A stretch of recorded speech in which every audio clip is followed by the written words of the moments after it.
How about that ride in? It's always the best start. Corona, huh? So we going for sure? Yeah. You sure? All right, guys, we're here again. I'm fucking tired. You've been doing a bunch of these. You've been working, boy. You've been bowled up. May is an unforgiving month. Yeah, you know. we talked about that. Freaking camp out.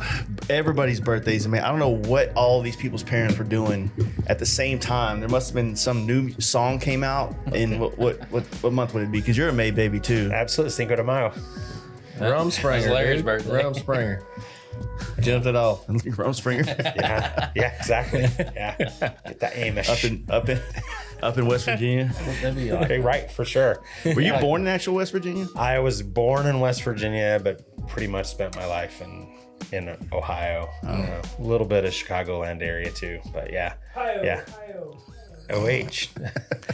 So, but actually born in like West Virginia in a part where like the wonderful whites of West Virginia and all that, actual Boone County, which is that sounds racist. Which holler you come from? Exactly. Yeah. Exactly. Right. So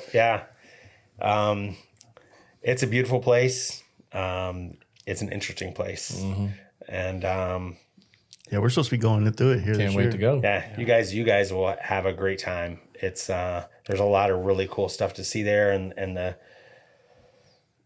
the people are interesting. They're Is it not like Walmart all the time?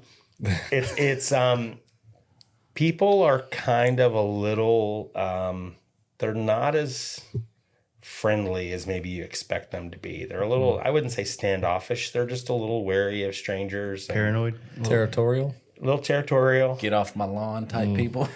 A little bit, or stay away from my from my shine. still. Right. Yeah. Right. You the law? Exactly. No, it's I love to visit. I still have lots of family there. I love to visit. It's a beautiful place, but it's crazy poverty. I mean, it's over the top, and the industry that was right there where I'm from is We're all coal and shit. it's like all that. coal mines, and at one time the county was over 100,000 residents, and now it's under 20,000. The county. The county. That's So crazy. so the infrastructure is all there, like all the schools and all the things that are still there to support a population of 100,000, but and there's no new money coming in. So a lot of the money is like retirement money and stuff like that. And it's unfortunate, there's no industry moving into that area. It's tough. There's still some forestry and still some mining going on. But, when you hear of people that are like, bring jobs here, and it's like, well, when companies look to bring jobs to certain regions, they send management to live there. And you have to be interested to live there, and talking management into coming to certain places to live is a pretty tough thing. And maybe there is a workforce there that's ready to go, but that doesn't necessarily mean that there's people that want to bring their families in from other states and other places to what they have going on there. So it's a catch-22 situation. But yeah, let's have some happy thoughts. Well, this year the camp out, as people that kind of caught the drift, it was the last one of the Fast Life Campout, and fitting into it though, it was fucking chill. I had one of the best Friday nights. He did too. I did. Absolutely. One of the best Friday nights at the camp out, just kind of like letting loose. There was enough people there to where there was always someone to talk to and run into, but there wasn't so many people there that you felt like you needed to kind of like stay away from the pack, if that makes sense. Did a little roaming. Had a good time, man. Vincent brought some great fucking food. I couldn't leave his little area. That dude was cooking it up all weekend. Dude, I was drinking juices off a plate, bro. It was so fucking good. So I don't know. I had fun, but it was, the Saturday for me though was kind of like it was weird because I knew about like announcing it at the end that it was going to be the last one, but with the rain scare and people leaving, it just it felt like a Sunday. You know what I mean? And and it was kind of like, once again, yes, it rained. Did it affect us at the campground at all? Not one bit. No. You know, but I get it. A lot of the people that were like east of the campgrounds, like east of Oklahoma, they were going to be solid rain all the way home, no matter where they were going. Right. I got lucky. My legs got wet when I left the campground on Sunday, but nothing from the sky. So, Really? Yeah. You did get lucky. Yeah. Y'all got rained on? Yeah. Yeah, but I only got rained on leaving Sunday morning. It's like it rained at the right time, though, Mm-hmm. every day. It seemed like, it rained like while everybody was sleeping. And then Sunday morning, we slow rolling, getting up, leaving. But it only rained like the 40 or 50 miles, whatever it is, back to Paris. And then after that, it just cleared up, and it was a beautiful ride home from there. Like, Yeah. I was dry within 40 miles down the road, It was nice. Yeah, just, and I had no idea that Sandoval sold the campground. Yeah. You know what I mean? Yeah. Right. And so he had actually called me over, Friday night or something like that. I don't remember. Maybe Saturday night. I'm not sure. To tell me about it and tell me that, he was signing the papers of the place off the following Friday, which, what I wanted to do this year was kind of like not overhype the camp out. And some people told us that some of the people that were camping next to them left early because they were like, we came for the fucking show. Right. Right. And Well, it wasn't there. Sometimes you got to create your own show. Yeah, exactly. I didn't see nobody's asking on stage and do something stupid, No. I don't know. It was just a fitting. Should have put a sign on the stage, open for entertainment or something. Yeah. I don't know. But I had a good ride. I haven't got to ride the Talamina in like 2 years. Yeah. So I got to ride that finally, and that was fun. I don't know, man. It was even after the campground or after the camp out, anytime something as big as that has been for our friendships and the people, like the amount of people that have like made friends, relationships, groups of friends have like benefited from that campground and what we put together 6 years ago, whatever it was. Walking away from that, like as an end of it, I mean, dude, it's hard not to. Dude, I had a longer speech. Yeah, right. You had it planned, right? I had a longer speech, man, and you get, and I feel for James now because when he got on the rock that time to speak, and it's like it's hard to get that out and not and when you're seeing people's faces and stuff, it's hard not to like that emotion to come out and like fucking keep it together. Yeah. I couldn't do speeches, dude. No, Fuck that. I couldn't either. I think that you sort of said it best, Jace. I mean, I think it did definitely have like a super melancholy kind of reflective, chill vibe. I really loved it. It was awesome. But I think you said it best, and I don't want to step on anybody's toes here and anything like that. But, when we look at other events that have happened, sort of like Giddy Up, and it kind of went out kind of when it was at its most popular. And a lot of people, when you talk to anybody about Giddy Up, they really, really have fond memories of it. And then you, again, not stepping anybody's toes, but like the Rot Rally, it's just kind of gone on way longer. It's kind of worn out its welcome, if you will. And it's kind of, it misses the mark for not everybody. Still, there's a lot of people who enjoy it. I'll give it that. But it seems to not be evolving for the crowd. And that's sad for that event because I know that at one time that was the coolest thing going on, right? And so, I think it's sort of fitting. I think we all know that some way or another there will be more campouts.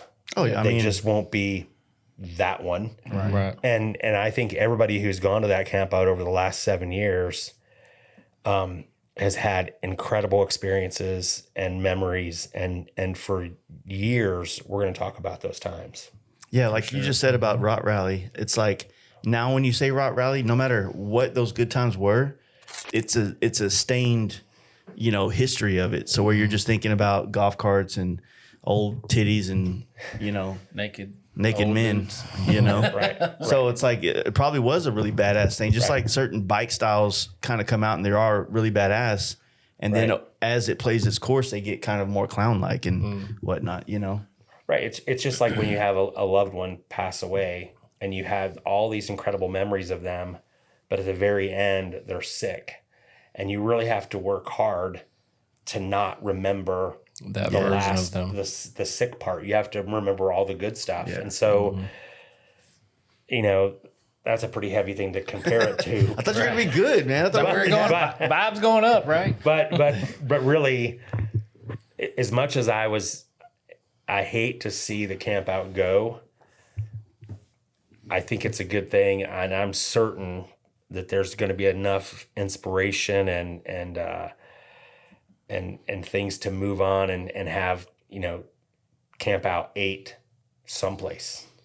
Yeah. Well, you know, we have been talking about it for years, and you guys chime in on this if you want. Like, we were talking about, man, we should stay one more day on Sunday. Right. Just to have like our own time. Right. You know what I mean? Like it used just to be and shit. Reflect on it and just hang out, you know, amongst a smaller group where you can communicate. The concept of the camp out stuff is like, it's just so simplistic. It really is. Yep. Right. You know, and we don't really need an event to do that.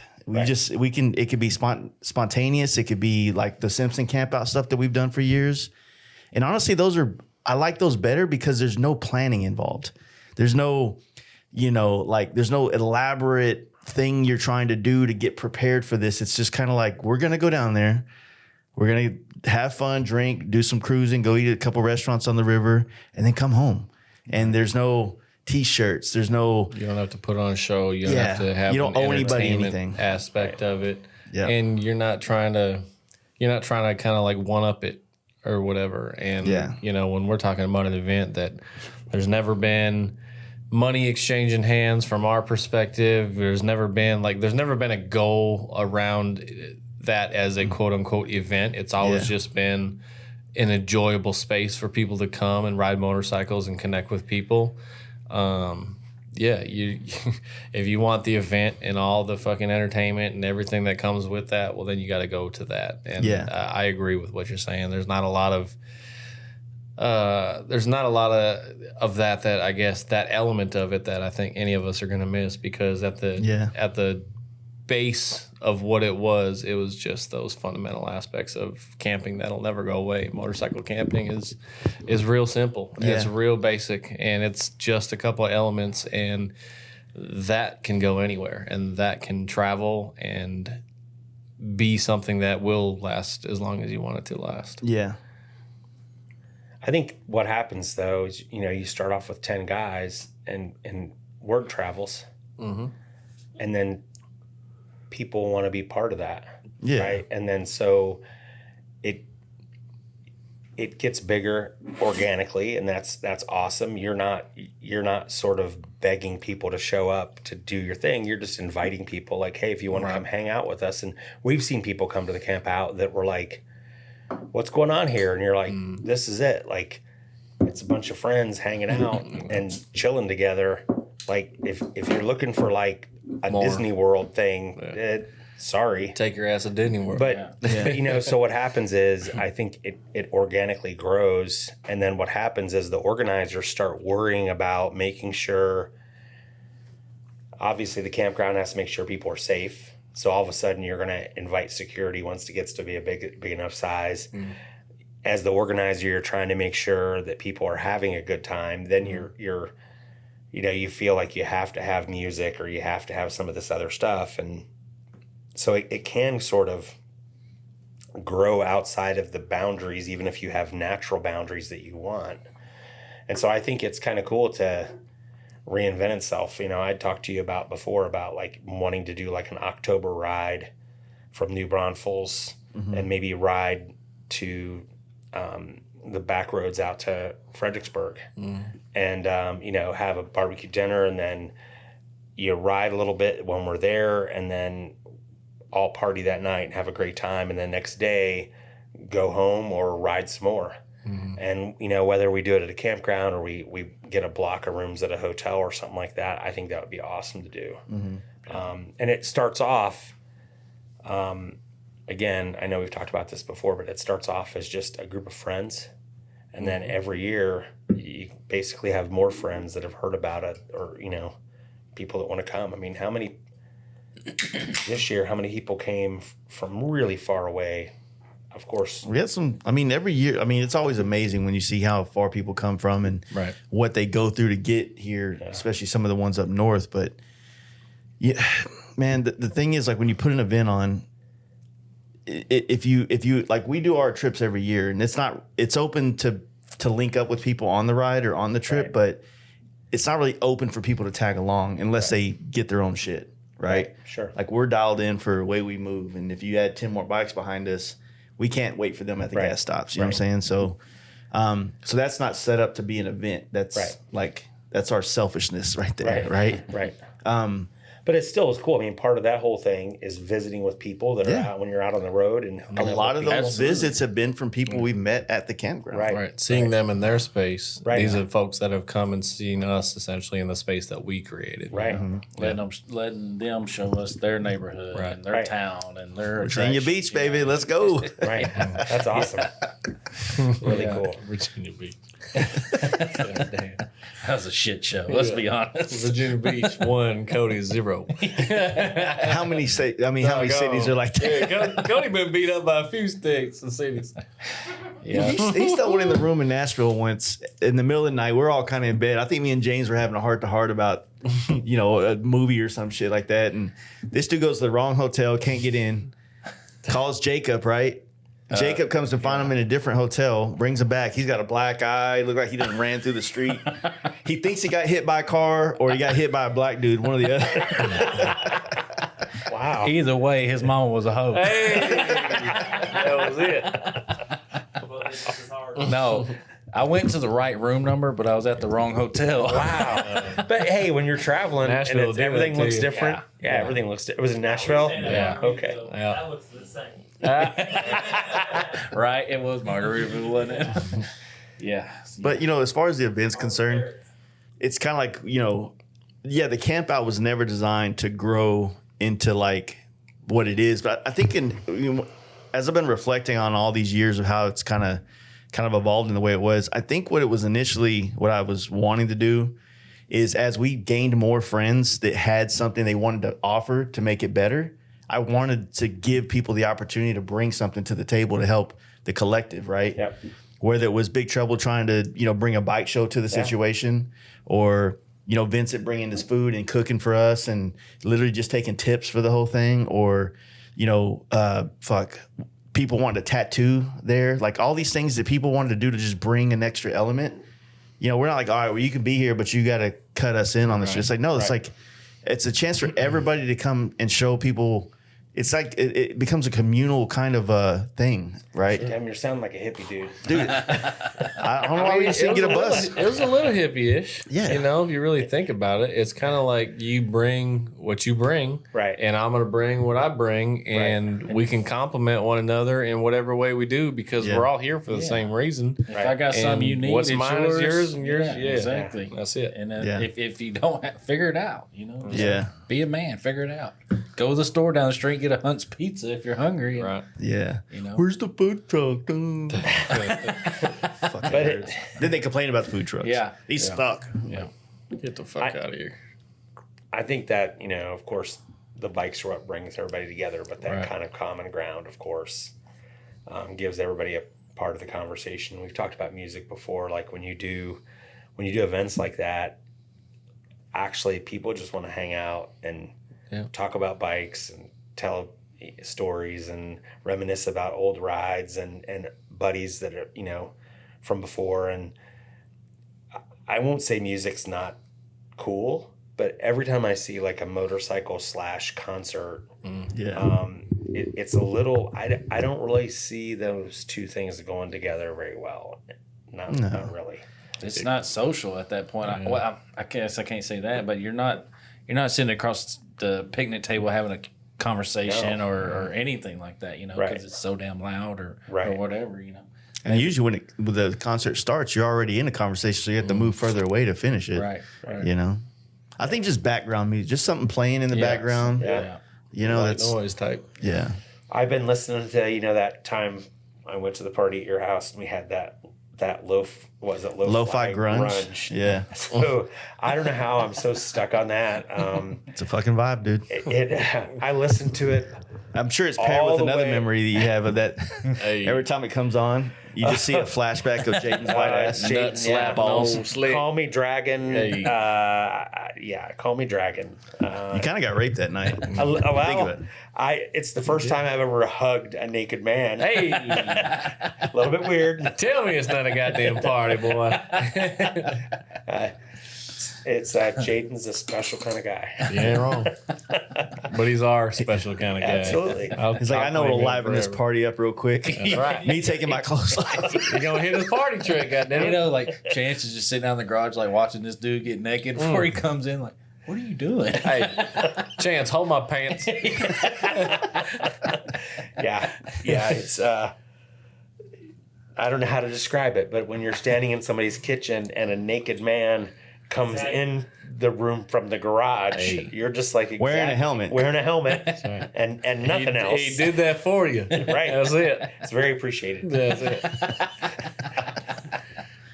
Yeah, but It's one of those memories.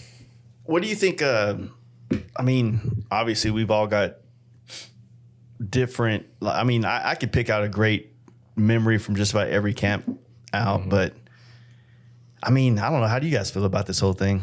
You know? Go ahead. I'll forever cherish Campout. Yeah. Yeah. It's one of those things that whether you realize it or not at the time or kind of as time passed, to me, it's for many, many people that we know or have become acquaintances of ours over the years, it has been a life-changing event.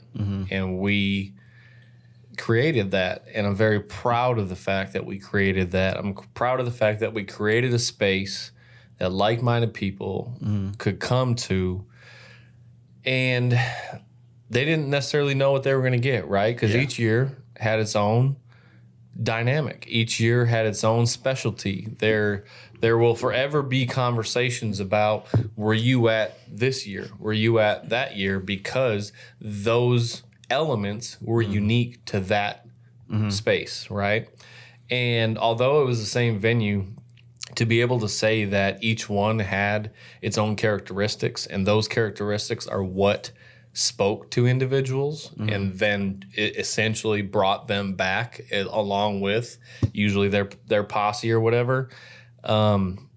It's exactly kind of what we had in our minds when we put it together. When we started it, it was organic, as much as organic can be. It's one of those things that I'll forever cherish, but I think more than us cherishing it, because we understood kind of what it could and ultimately became in the beginning, I will value the value that it presented to so many people that we have come to know and that we'll probably know forever. We'll see them all around the country when we travel and when we do other events and things like that. And where did you meet? Oh, guess what? Oklahoma, at our camp out, the thing that we decided to put together at a fucking round table, high top in Deep Ellum over like it's the simplicity of it that makes it so magical long term. Yeah. Because ultimately what I think we'll find is that, like you said, Scott, it's not that we won't do it again, because we will. But the lore of it will kind of build, right? Especially if, say, we skip a year or something like that. They'll be like, you know what I usually do at this time of year? I usually ride across the fucking country because I'm going to Oklahoma for almost the last decade to see all these men and women, right? And that's something that, whether we intended to or not, like, we made that happen for people. And it turned into what I think will be recognized as a big deal for a period of time. And that's something that I think that whether you realize it currently or you'll come to realize it down the line, that's something that's going to be very special to those folks. Do you guys ever go through those I guess conversations maybe with yourself or significant other that's like, you know, if I wouldn't have met this guy, then this wouldn't have happened and that wouldn't have happened, like that whole chain of events or whatever. Butterfly effect. Yeah, Absolutely. It's like, when Rick Ferris came in here and did this podcast, we were talking a little bit about how he started Strokers. And then as he's telling me all these things and me remembering some of these things take place, I'm like, yeah, man, if you would have done that, I don't think I'd be sitting here. Absolutely. Even though it's like not a direct thing to me, but what got me in this was what he did and the guy that connected to him and then hired me. And then, so it's like when you talk about the camp out in that way, like you just did, it's like, I wonder, if everything that took place for us to get to that point at bike night, everything that took place from, me switching from riding big wheel baggers to fucking an FXR and buying my first Simpson helmet and riding the giddy up that next year because that's where all the cool guys are going. And then all these things that transpire and then you know what I mean? It's just like so many things wouldn't have happened. I'm not saying these people wouldn't have found their way to motorcycles or found like this certain part of the love for motorcycles, but that's always going to be a what if now because the way you did find certain things was through this avenue, if you will. Absolutely. And just a touch for a sec, everybody. There it is. It's the rain. Hell again. When it rains here, it sounds loud. That's the second storm hitting. It's all good. But I think everybody knows like this event was definitely a special place in my heart because this is where I met all y'all. Yeah. The very first camp out, I rode in by myself solo, just winging it, but it was exactly what I was looking for. Yeah. I found what I was looking for, and I'll always cherish that aspect. Now I've traveled the whole country with all y'all, and it's just been real special to me. I think the way it ended was, I don't really think there could have been a better way to end because it was kind of original. It was. The last camp out was almost original, like what the first two were, So, I mean, in that aspect, I don't know if you could ask for anything better on the end note, but yeah, I mean, the whole time we had helmets to give away. We had shit to do, but I was just like, I didn't want to go on stage at all, man. Don't tell people that; they're gonna be pissed. Well, we didn't have helmets to give away the first 2 years, so right. It's like every time I look at that stage, I would like, we should do something or whatever, but it's like, just didn't want to. I didn't want to take away from like what was already taking place where people were congregating around the fire, different people's campsites and just all around having a good time. What you said earlier about once you have a few beers and you get loose and you're hanging with your friends, you don't want to pick up a camera. You don't want to go to work. Yeah. You're there to be loose and have a good time, Yeah. My wife had a fun, she leaned into it this year. Yeah. So I mean, everybody that I was hanging out with was having a damn good time. Absolutely. And like I said, as simple as it was just a good damn time. But I mean, so on that note, it's kind of like obviously there's millions of other things that we could do, how we can do something different. I didn't know how things were going to transpire with like Sandoval moving from that campground. I didn't know if maybe it's time to relocate, do something different, maybe add a different flavor to it. Because if you really think about it, the way Giddy Up is the way to do it. You have an event at a place, so you can have your entertainment. That can all be there for the people that need that. They need a bike show. They need a fucking, crazy shit. They need giveaways. They need vendors. They need all that. And then you have this separate thing that's right down the street where you don't have to leave. You can sit by your campfire all day long, hang out, have a chill time or a wild time, whatever you want, but you have that camp out vibe. And then separately you have the event, right? And so that's kind of like if something was to transpire, it would have to go that way. Obviously, it's time too, man. Like my time is getting fucking retarded. You know what I mean? I don't have a lot of it. And it's like, if I am going to be spending time promoting things like that, it needs to be for money. I don't have a 401k or health insurance or any of that shit. So, all I have to sell is time. And I don't know. It's not that like it's about money, but when we started, I think I was 36 when we started it. When you start anything that you love, you're willing to give up your time. You're willing to give up all that stuff. It's not because you want to do this so bad. It's like, hell yeah, I don't want to, like, whatever, let's just do it. Like, I just want this thing, and I still want that. But, the economy fucking buckling down, and, inflation and the way it's kind of hitting my industry and, even like this side of the industry, it's like, motherfucker like me might be working at goddamn Dollar General next year. You know what I'm saying? So weren't you that guy on the podcast? No, it wasn't me, man. Next. Get the fuck out of here, dude. I think there's lots of people that have become lifelong friends because of the camp out. Absolutely. And there's people who also went to the camp out and solidified friendships. I think we know there are people who met and started relationships and even marriages from the camp out. Businesses. Yeah. There's probably maybe the camp out has been an inspiration or two for a divorce. I don't know. Hey. And we're going to need a list of all the people that were conceived at the camp out. And we want to know if they're named, in them. right, if they're named after Jace or exactly, Carriver. Hey, this is Carriver Jones, born in 2025. This is my daughter, Talamina. There it is. Her brother Moyer. That does sound like a fucking boy name. Hey, Moyer's going to be the top name of 2025, boy. Good times. Adam said that like an investment broker type thing bought the campground. So either they got some intentions. Wah. Apparently, he said that they've been buying up land in that valley. It's Yellowstone all over again. It's those they're going to turn it into a reservation or something. Or No, I don't think you turn it into a reservation. I think you take the reservation away. All right, well, but it's a beautiful piece of property. I mean, you can it do is. something crazy with it. is. Really, For sure. Really nice. It's tough too, though, because unfortunately, in the world that we live in today, a sole proprietorship has a difficult time saying no when you have these groups of individuals that have nothing but money to throw at it, and they can give you the fuck you price. Yeah. Because they're in a position that they've got nothing other to do than acquire these spaces and that's the thing that like it makes it a little bit scary because just the percentage of homes and land and such that are owned by these conglomerates, it makes it a bit terrifying, quite frankly, because it eliminates the freedom that is individual ownership.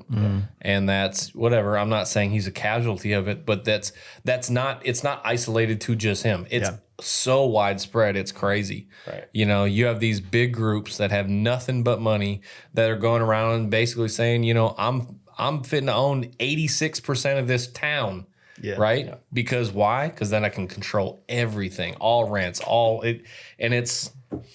that is kind of where we set, and without having some understanding behind that or why they would do that, right? It makes sense that campgrounds might be the next target, because if you can go pick up a whole bunch of them, well, then you can slap your fucking label on them, and everything is my group campground. Right. And we run camping now in this part of America. Campgrounds too. Do the meth heads come with it? Oh yeah, that's the weed that shit out. There's a lot of people. Campgrounds all over the country. There's a lot of people that live in RVs in these campgrounds too. And sometimes the RV hookup space might be cheaper in the long run than in certain areas. So they start buying all that stuff up. Who knows?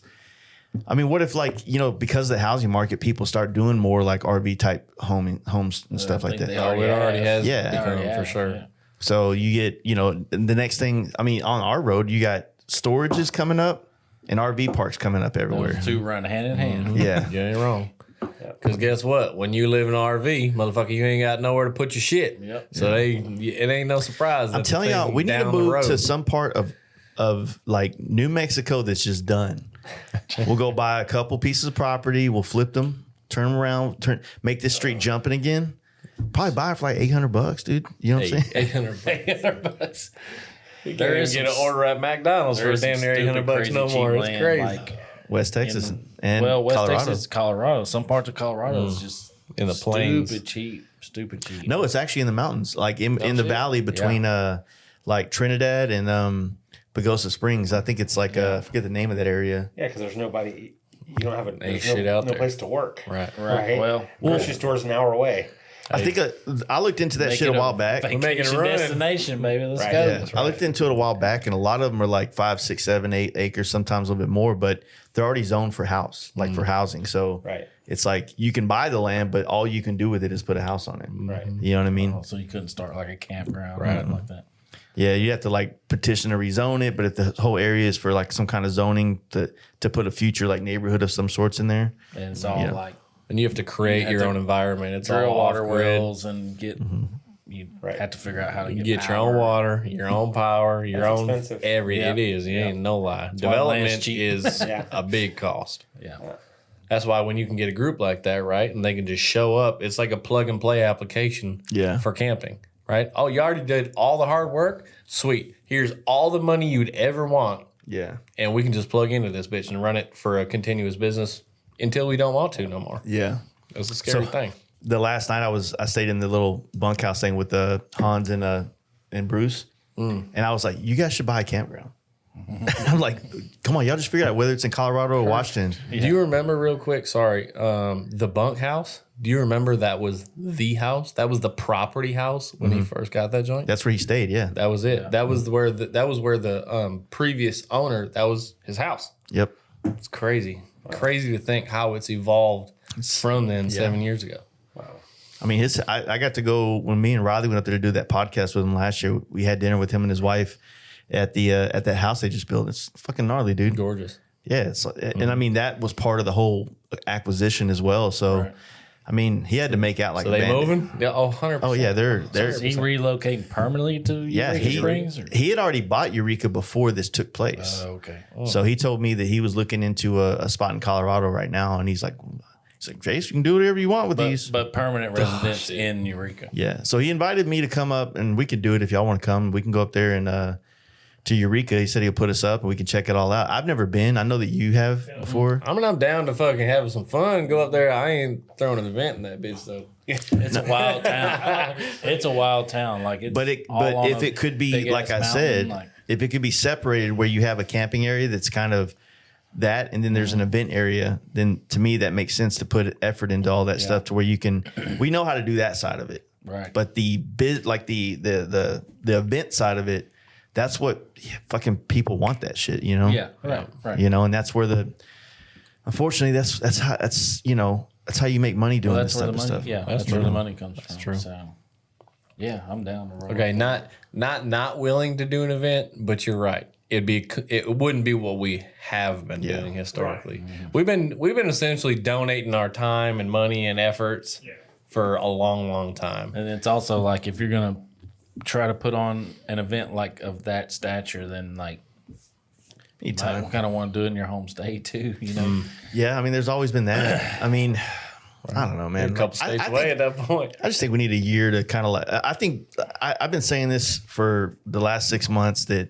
This year I felt it, I stuck my finger in the air and I just, the wind's blowing this way. I knew that something was going to happen this year. And it's been feeling really off as far as like the industry is concerned. And, everybody's vibes, I think everybody's got to a point where they put it like this, like every time the waves of like things I've seen in my life being in motorcycling and all this stuff is that you have your peaks and your valleys of like, connectivity with people, and it's not that people, it's nobody's fault. It's just the ebb and flows of it. People, when they first get into all this stuff, you have all the hype pumped up. Yeah, everybody's down. Right. They're riding across country. They're not missing a fucking event. Right. But you get worn out. I mean, how many years have we done that? Yeah. Right. What? I mean, 2020 to me, 2020 to 2022 was the peak. Yeah. And we were on a fucking peak of like just a plateau a little bit almost for a long time to where we're, whether it was the camp out, the polar ride, the fucking Sturgis, and two of our biggest trips we've ever done in 21 and 22, Well, 2020 to 2023, we hit 46 states. Bro. Yeah, 2020 we did 2 trips. That's right. Yeah. So. Right. Yeah. So. Fuck, 2020, I did those 2 trips, and then I did New York on afterwards, and then I did fucking down south. Yeah. Yeah, I traveled more in 2020 than I ever have in my life. Yeah. 2020 was a fucked up year, but man, it was great for motorcycling.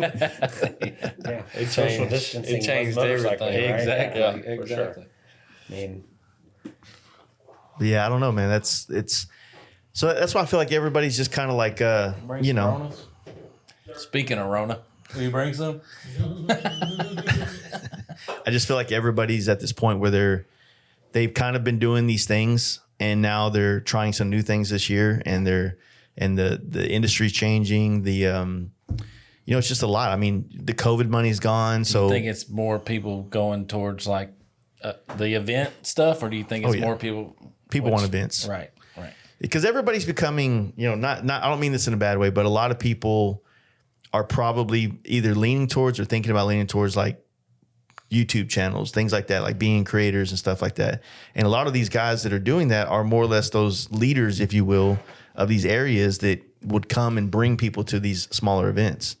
And I don't know, to me, I think it's all dope. I feel like when you start trying to chase whatever is like popular, but I mean, at the same time, I can't say that because at one point in time, it definitely felt like the campout was going to be that place to get seen and known, when they started saying it was a clout chasing event and stuff like that, So I don't know, man. I think that's also what burns people out quicker though too, is the drama, I guess, that comes along with big events, Yeah.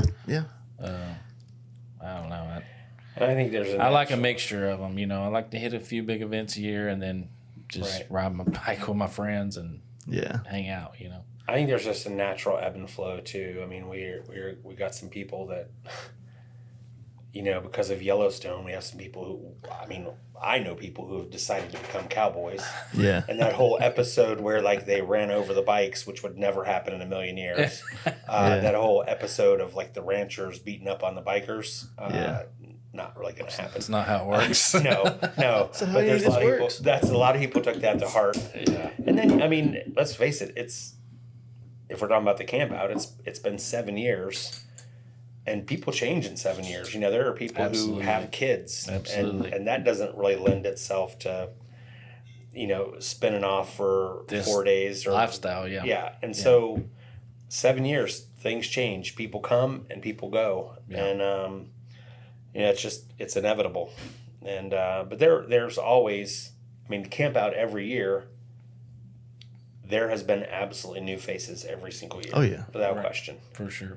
And there's been some people we miss, and there's people who they're taking a break from it, and there's people who are like, hey, the kids are a certain age. I got soccer now and stuff. I'm gonna get rid of the bike and get a side by side, A boat, or we're gonna get a boat. Yeah. And we're just, motorcycling. I love it. But it can be a very selfish thing. It's something that, you sort of do by yourself or with your friends, but you're not taking the wife and kids along with you. Mm-hmm. If you're lucky, your spouse rides or wants to ride with you, but, when your kids get a little older, hopefully you can ride with them. Right. But it's not, especially when you have a young family, it's not. He has statistics on motorcycling. Oh, I do have statistics, right? Yes, absolutely, I do. You have to do it for yourself first. How many married people without kids that like to ride motorcycles go through a divorce? I don't know. I don't know. I've been there. I've certainly been a casualty of that. When you, I've been doing motorcycling or motorcycle events since, for a long time. For a minute. And he's want to date himself. Come on, I wouldn't come on, either, Papa. goddammit. But Papa. But here's the thing: when you have, your spouses all come to these things and they're down for all the events and stuff. But when you're doing stuff and for me, it's fun, but it's also work. Mm-hmm. And you can't, as well as you can't show up at those things and have a sourpuss face. You go there and you're having a good time, right? And you make the call home, and they have a regular 9-to-5 job or whatever, and they're pretty unhappy that they're missing out on something, but you can't be like, oh darn, I hate the camp out. You know, I'm here for work. Right. It's not like that. That's right. And you know, I'm fortunate now that I have that situation. You know, but I think a lot of people, and I've laughed and joked and said before, this is why poker runs have been so popular over the last 30 years. It's because, honey, it's for the kids. I've got to get out there and yeah. We're gonna ride from place to place. We're gonna have some beers, and I'm gonna be hanging with my friends. Justify it. But it's for the kids, and it's, you know, I'm not a golfer at all. But it's absolutely like how golf tournaments work. It's like, oh yeah, well, there were strippers serving beer, but it's for the kids. That's right. It was sponsored by Shriners Hospital. Right. Oh my God, it's all right. It's It's absolute. It's total bullshit. But it's an excuse. Right. And you know, I feel bad for the dudes that find themselves in that situation. They have to put that charade on.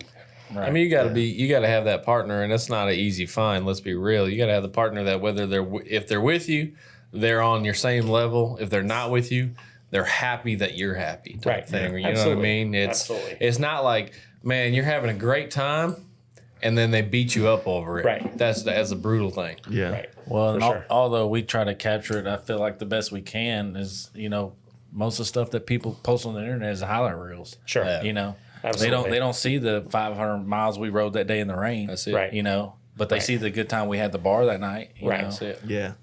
That's life in general. That's That is social life in media, general. right? Right. Right. social Oh, that's media. just social media. Yeah. Right. Well, some of it's a bunch of bullshit too. You know, you talk about relationships, right? Is you can go through what's actually happened in real life. Is my old lady just cussed me the fuck out? Like we are on the rocks. Like I'm about this close to fucking kicking her in the teeth type thing, right? But then I'm gonna put a photo on the internet like we never been so much more in love. Like get the fuck out of here with your bullshit ass. Right. Cause you was just talking to me before you put this shit on the internet, and you lying out your ass right now, boy. Kick that bitch. Yeah, kick her in the teeth. Give her what she wants. Fast Life Podcast does not telling condone domestic Not help me out with the women, dude. I'm telling you, hey, whatever, man. This motherfucker's too goddamn calm. We need Jaden in here or something. Or we were talking about regular He shit. just went on an hour rant on that one. He's over here shaking his head for 5 minutes. He's mad. No, in general, I can't fucking stand bullshit no more, honestly. You call me old papa, whatever the fuck you want. I can't fucking stand bullshit no more. I can't. It's too much of it. Right. And I think my meter's fucking full. Next comes, get off my lawn. You ain't wrong, motherfucker, I bet. Hey, welcome. Been mowing this all fucking day. Hey, listen. Hey, ain't I? And now I got guns. So what's up? Come on, goddammit.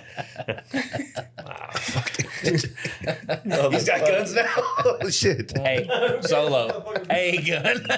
Shut up. You ain't got You want everybody to know how many guns he got? Yeah. I got a bunch of guns. Yeah. But I don't know, man. It's that dynamic is always a thing. I mean, that's always been one of those things that happens. I'd always say, like, back in the day, I was in my club, you'd find the dude that wants to be down. He's he's always there, right? Single. He's trying to get out. He's trying to party. Wants to ride. He's down to do everything. Then as soon as he gets a girlfriend, yeah. Yeah, man. gets a girlfriend. Oh man, I think I'm gonna sell this Totally bike. different motherfucker. And that's a lot of people, though, man. Like people in general. I don't think it's like. It ain't exclusive to motorcycling. Yeah, it's not. He did. Those people don't choose. Like, I'm going to use this bike to get a different life, and then fuck over all these friends I made because I just used them for this opportunity to be a part of this world. You know what I mean? That's not like the conscious choice. It's just they do that because they find something they were actually looking for, and then they just completely change, and they don't realize that. Like, in my opinion, I've had this conversation with a lot of people. When you met that person, she saw you as a friend of a group of people. You had the life. She was attracted to your life. And then you gave up your life to be with somebody. So now that's not your life anymore. That's not you anymore. You acquired her life or whatever. Exactly. Right. So now it's like you kind of like, in my opinion, like you kind of like smoke and mirrors or hook, line, or bait and switched her. You know what I'm saying? Because like a grown up, when they find somebody, you want somebody that has their own shit. You don't want someone that needs is so needy of all your time and attention and all this, like, you know what I mean? Like, that's not an attractive like thing to have. Is being confident in your own identity. Yeah. If your identity is based upon, say, who you're dating or who you're hanging with or whatever, and you're just flipping from scene to scene to scene or whatever, like you're whoever she tells you are. Really, you don't know who you are. You never will know who you are until she tells you who you are. So, I mean, there's no real way to teach like self-confidence, self-worth or whatever. Like, you either kind of got it or you don't. And until you come to that realization, you'll probably be well, whatever she says goes, because I want pussy. Like, that's like, at the end of it, that's kind of what it is sometimes. I know who I am. You know what I mean? I know who I am. I think eventually when you're Frank the Tank, you're gonna go streaking at the quad. I mean, eventually it's gonna come out. And what's her name? Judith. Right. Even if Judith's not down with it, doesn't matter. Frank the Tank is coming back. That's right. Yeah. That's it. Judith's old ass can go. Right. She doesn't understand the Red Dragons. You have to keep that on the DL. Take the restrictor plate off. When you get that restrictor plate off, that's it. Absolutely. But I love it though. I love connecting with people who know who they are, like to the core. You know what I mean? Like, because that's always to me the most genuine connections. Yeah. Like, we could be best friends no matter if you are living your best life, your worst life, if you have a family, if you don't, like, you're still the same individual because you know whom you are. Right. If you are different this 6 months to that 6 months or whatever, that's a frustration point. And like, that's where you grow to just, I ain't got time for that. Like, because I can't keep up with who the freak you are this year or next year or whatever. It's too much. Because sometimes I love you and other times I hate you because you don't even know who the fuck you are. Yeah. That's a person, case in point, a person you just mentioned, an older dude, Rick Fairless. You know, I've known about him for a long, long time. You know, he was in Dallas when I lived in Dallas, Texas the first time around. Yeah. And Rick is true to who he is. His kind of bikes, it's not my jam. Right. But man, he has been his style, his way forever. Yeah. And that's pretty cool. There's something to be said about really that. Cool. Whether you, like you said, whether you fuck with it or not, whether it's your type or not, you respect it. Absolutely. There's real authenticity there. And you talk to the guy is like got heart. Like, he loves his family. He loves the motorcycle community. He's lived one hell of a life. He really has. And he's stayed true to himself the whole entire time. It's pretty cool. Yeah. It is cool. Because it's one thing too to like be whom you are, right? But then also like understanding that people can grow and people can change. They don't have to be the same person they were at 21, at 41. Like, it doesn't have to be that, but just to understand that you can grow with them and their evolution is kind of a beautiful thing because that is growth. That's personal growth. That's life growth. And like, so long as they've kept like the core values, their character is strong, right? Yeah. I feel very firmly about the fact that like, at this stage in my life, like, if I give you a handshake or I give you my word, that is the single most valuable thing I can give you. I can't give you nothing more. And those people, like, you can pick them out real quick. Real quick. Because the other ones, man, they just flake right the fuck out. And it's very easy to pick that out. The bullshit meter is, man, it's fucking easy to pick out a bullshitter nowadays, isn't it? It is. They fucking stick out like nothing. Got to give him. Got to sell him a helmet. Get him. Yeah, it's hard. I mean, the thing is, I guess I'm like, I can change him.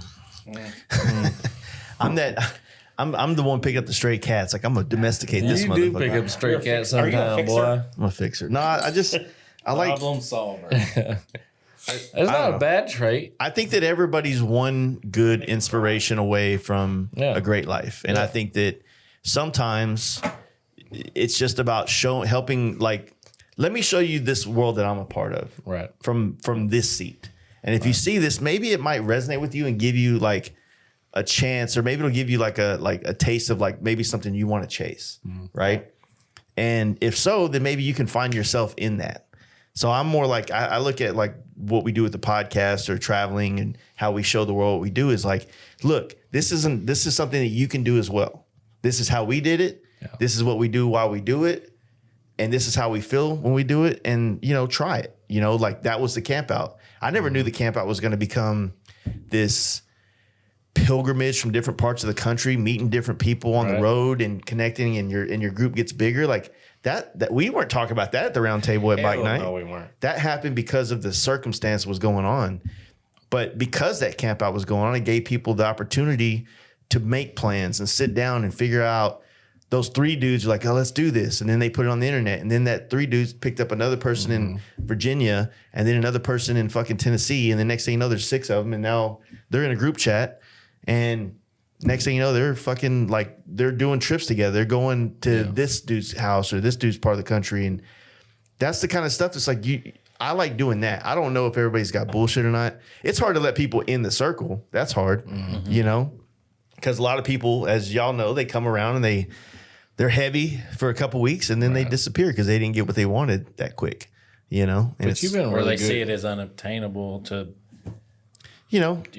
it is, but it's like it's intentions and expectations, right? What were their intentions when they came into this area? Right. Was it just to get in because they saw something on the outside and they want to be in that? Like, I don't know. Like, I honestly, if somebody came up to me and goes, man, I love what you guys have going on and I really want to be a part of it. Oh, shit. Like, his intentions are on the table. Sure. I respect that. Doesn't mean it's going to happen. Right. But I would rather know that and then be able to be, all right, well, shit, well, we're going to go do this later. You want to come check it out? And if homeboy's weird, hey, man. Yeah, you made this easy, bro.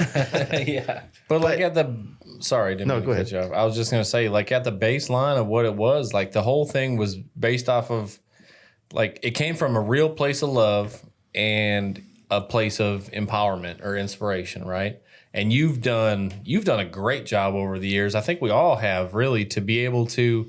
I think the way you said it is, I may not be able to tell you or put it in the perfect words or what have you, but I can show you. Mm-hmm. So if I show you and it connects with you and it resonates to the point where you want to go ahead and take it in your own direction, well, that's kind of the best assist you can have to anybody, quite frankly, because then that allows them to take and turn that into whatever they choose for their own circumstances, their own, or for their own life to be.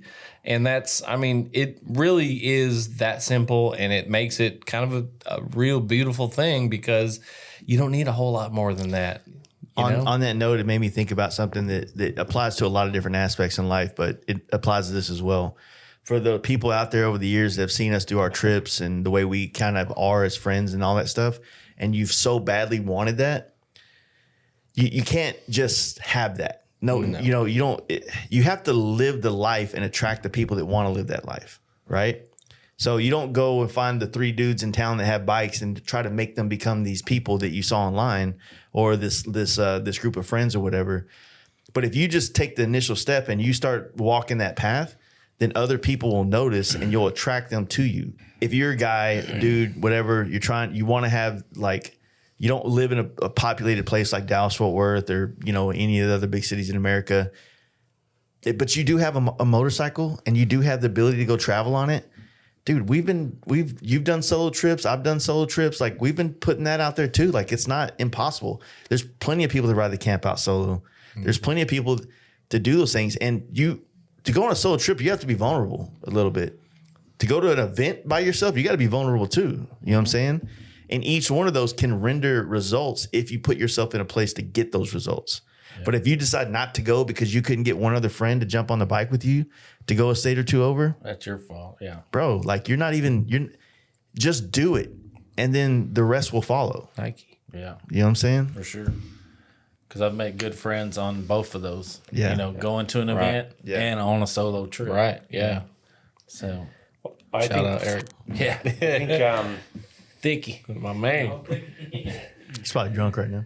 Guys aren't really known to be overly creative. Obviously, some people are, but guys aren't known to be overly creative, and that's one of the reasons why mannequins in stores. There's a lot of times dudes walk up to the mannequin and tells the people, I'll just give me that. Just give me that right there, what that mannequin has on it. So sometimes I think Jace is sort of, a Pied Piper.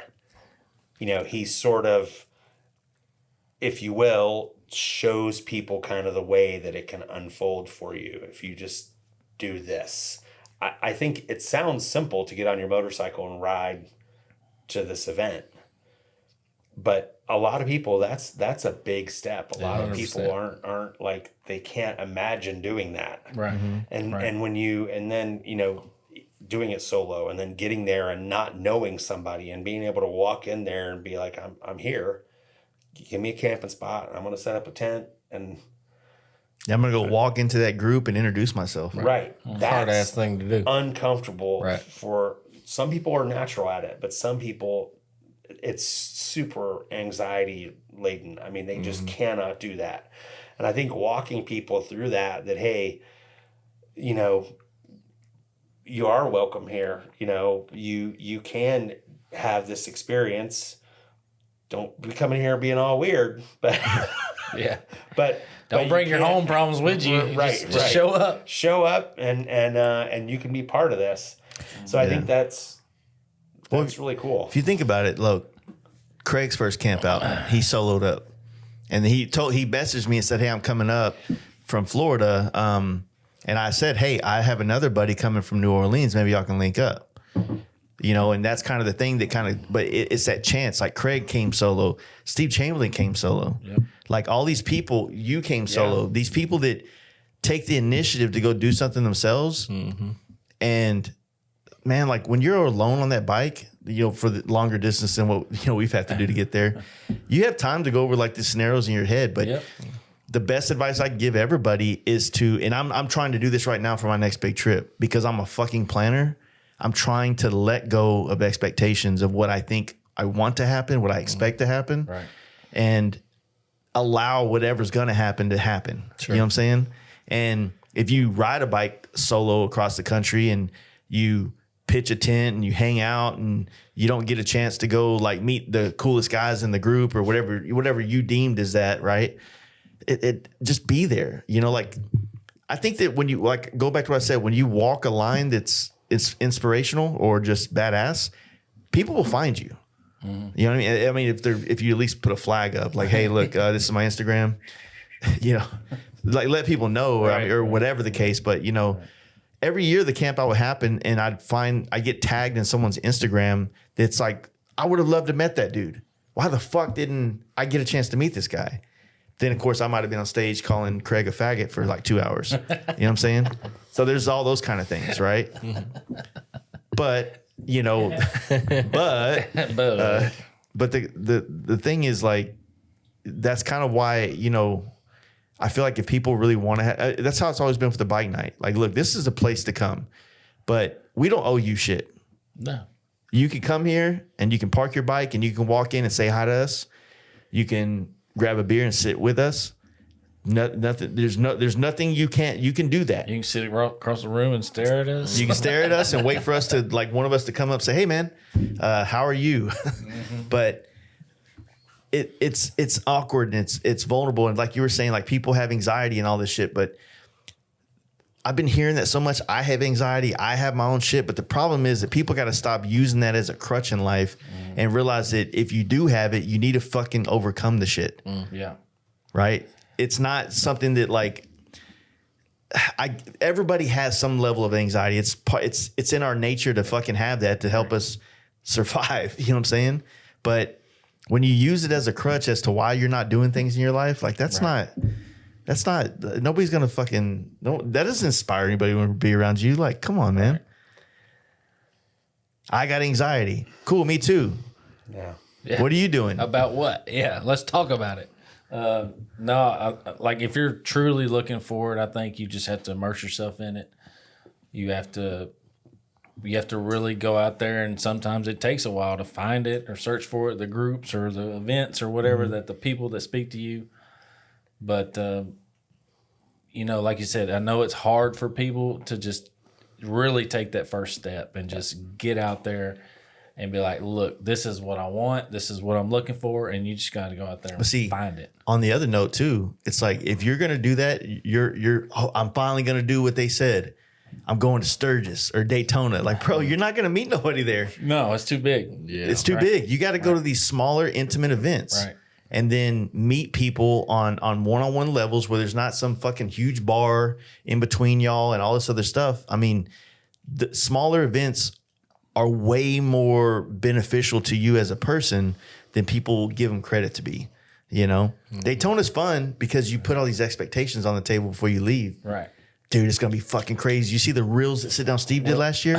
Yeah. Like, you're going to see it in real life. Right. Yeah. You got to be searching for that shit to go find it, you know. But I mean, you can go to any bar and, of course, you know, have a good time, but you got to be really in tune with where that shit's going on at. Yeah. You know, smaller events are just more intimate, and I think people are even, you know, you're less anonymous there, and it takes another level of comfort, and it goes back to a sense of having a sense of adventure.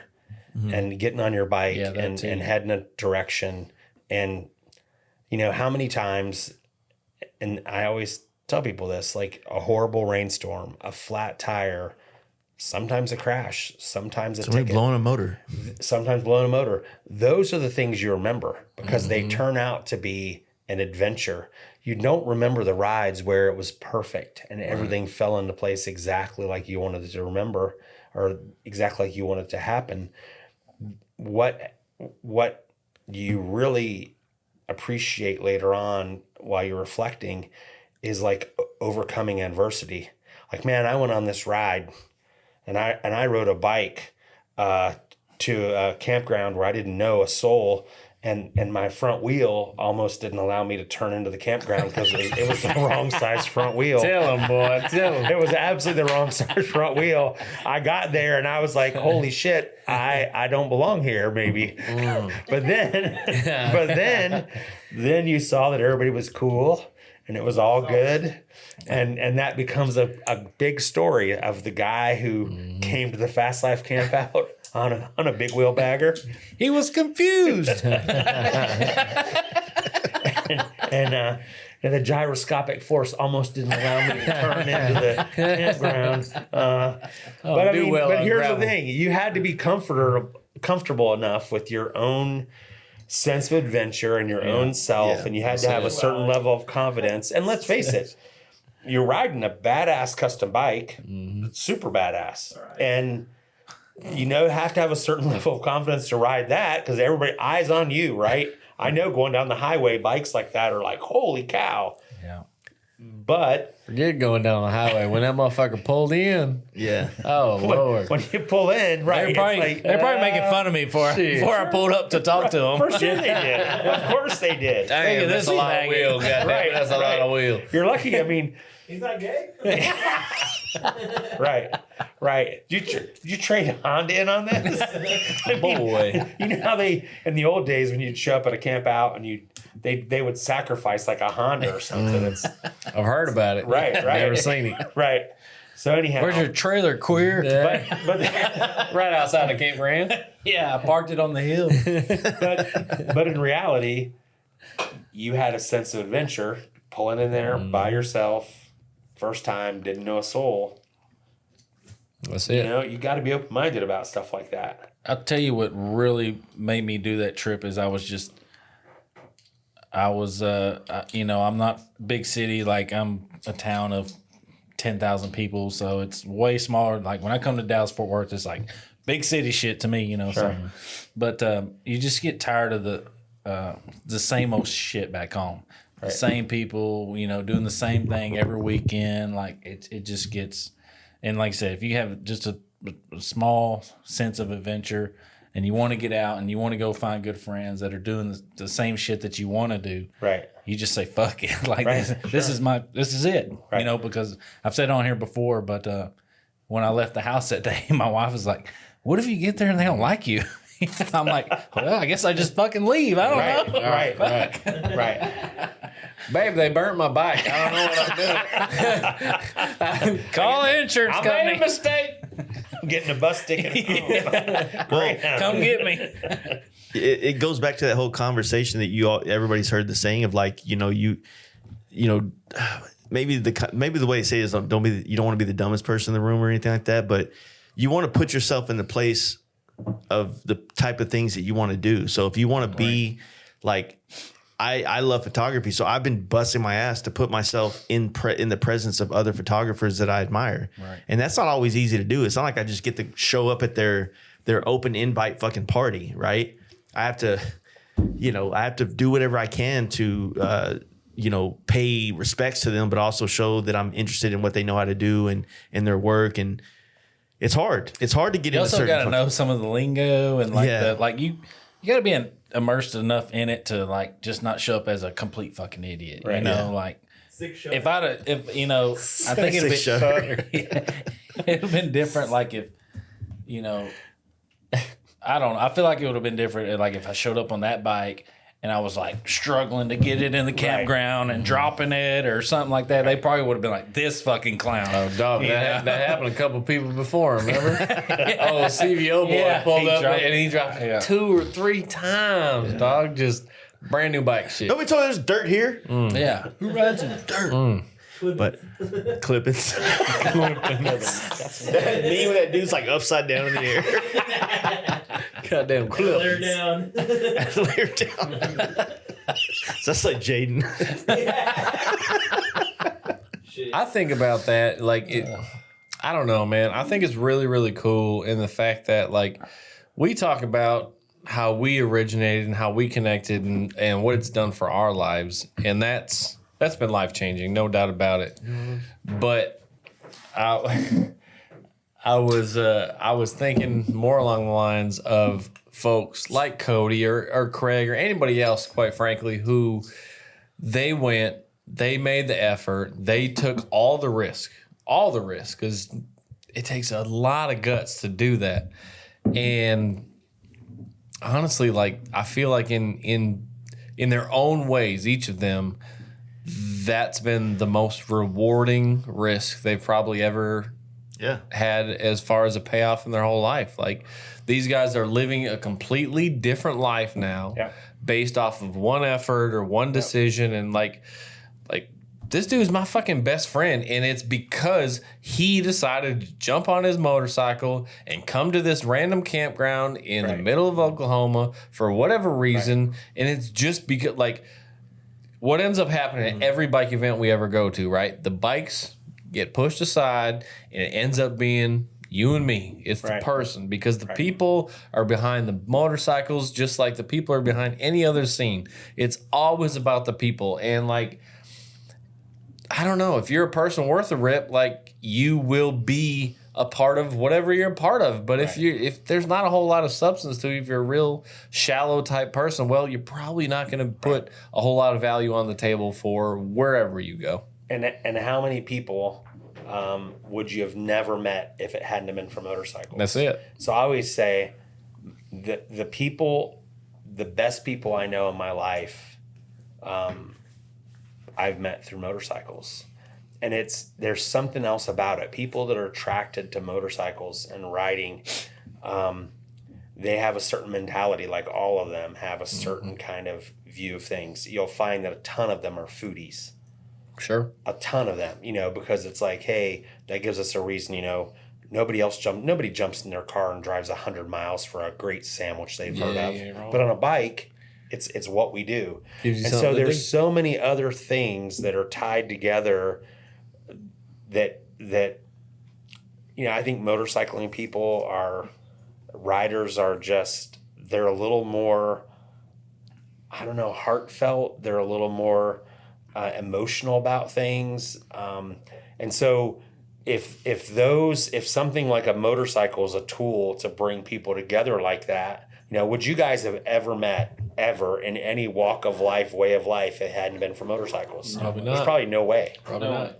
And so you get people together that, you have like this catalyst or this spark that brings you together. And then all of a sudden there's so many other things you have in common that you're fast friends and you just, sometimes you don't even have to talk about it. You're just like, yep, I know what you're talking about. Like, just your approach to a lot of things is similar. And I think the people that ride, that get together like that as friends, they stay riding forever and ever and ever. Right. And there's other people who try motorcycles out because they're sitting at a stoplight and they see a guy on a bike, and man, that looks really cool. I want to try it.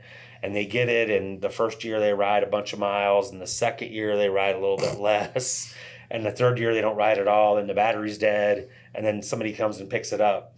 Yeah, you have to find a community in bikes. Otherwise, there are very few people out there that they're so into motorcycles that they don't need people. They just need the bike, and that's fine. Right. I know I've met them and we've argued, and I agree. I agree to them that because they do exist, right? Yeah. And I know it sounds romantic, and a lot of people want to be that kind of person, but the truth is, like, when you find people to share the things that you enjoy with, it makes them better. Yeah. Right. Yeah.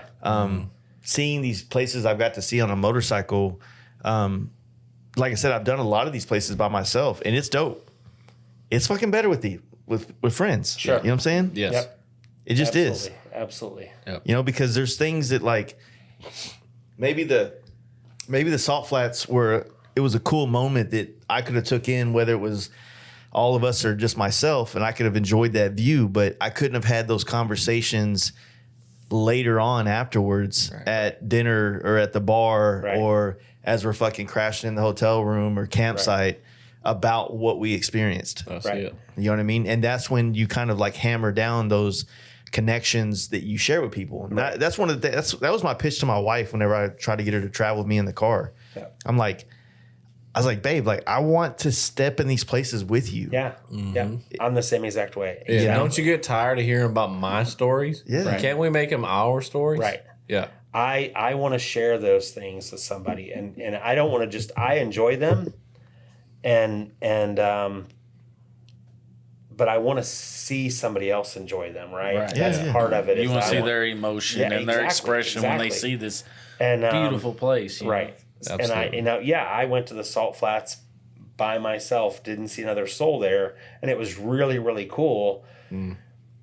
But, I really appreciate other people's perspective, and, sitting there, it was, maybe I missed some things, and maybe going there with somebody who was like a like-minded individual or a group of like-minded individuals, they might point out some perspectives or some things that I didn't really, naturally see, and vice versa. And I think that group of sharing things, I mean, but it's true. I mean, it sounds kind of like bullshit, but it's absolutely true. I like to travel solo. Most of my motorcycle riding is solo. But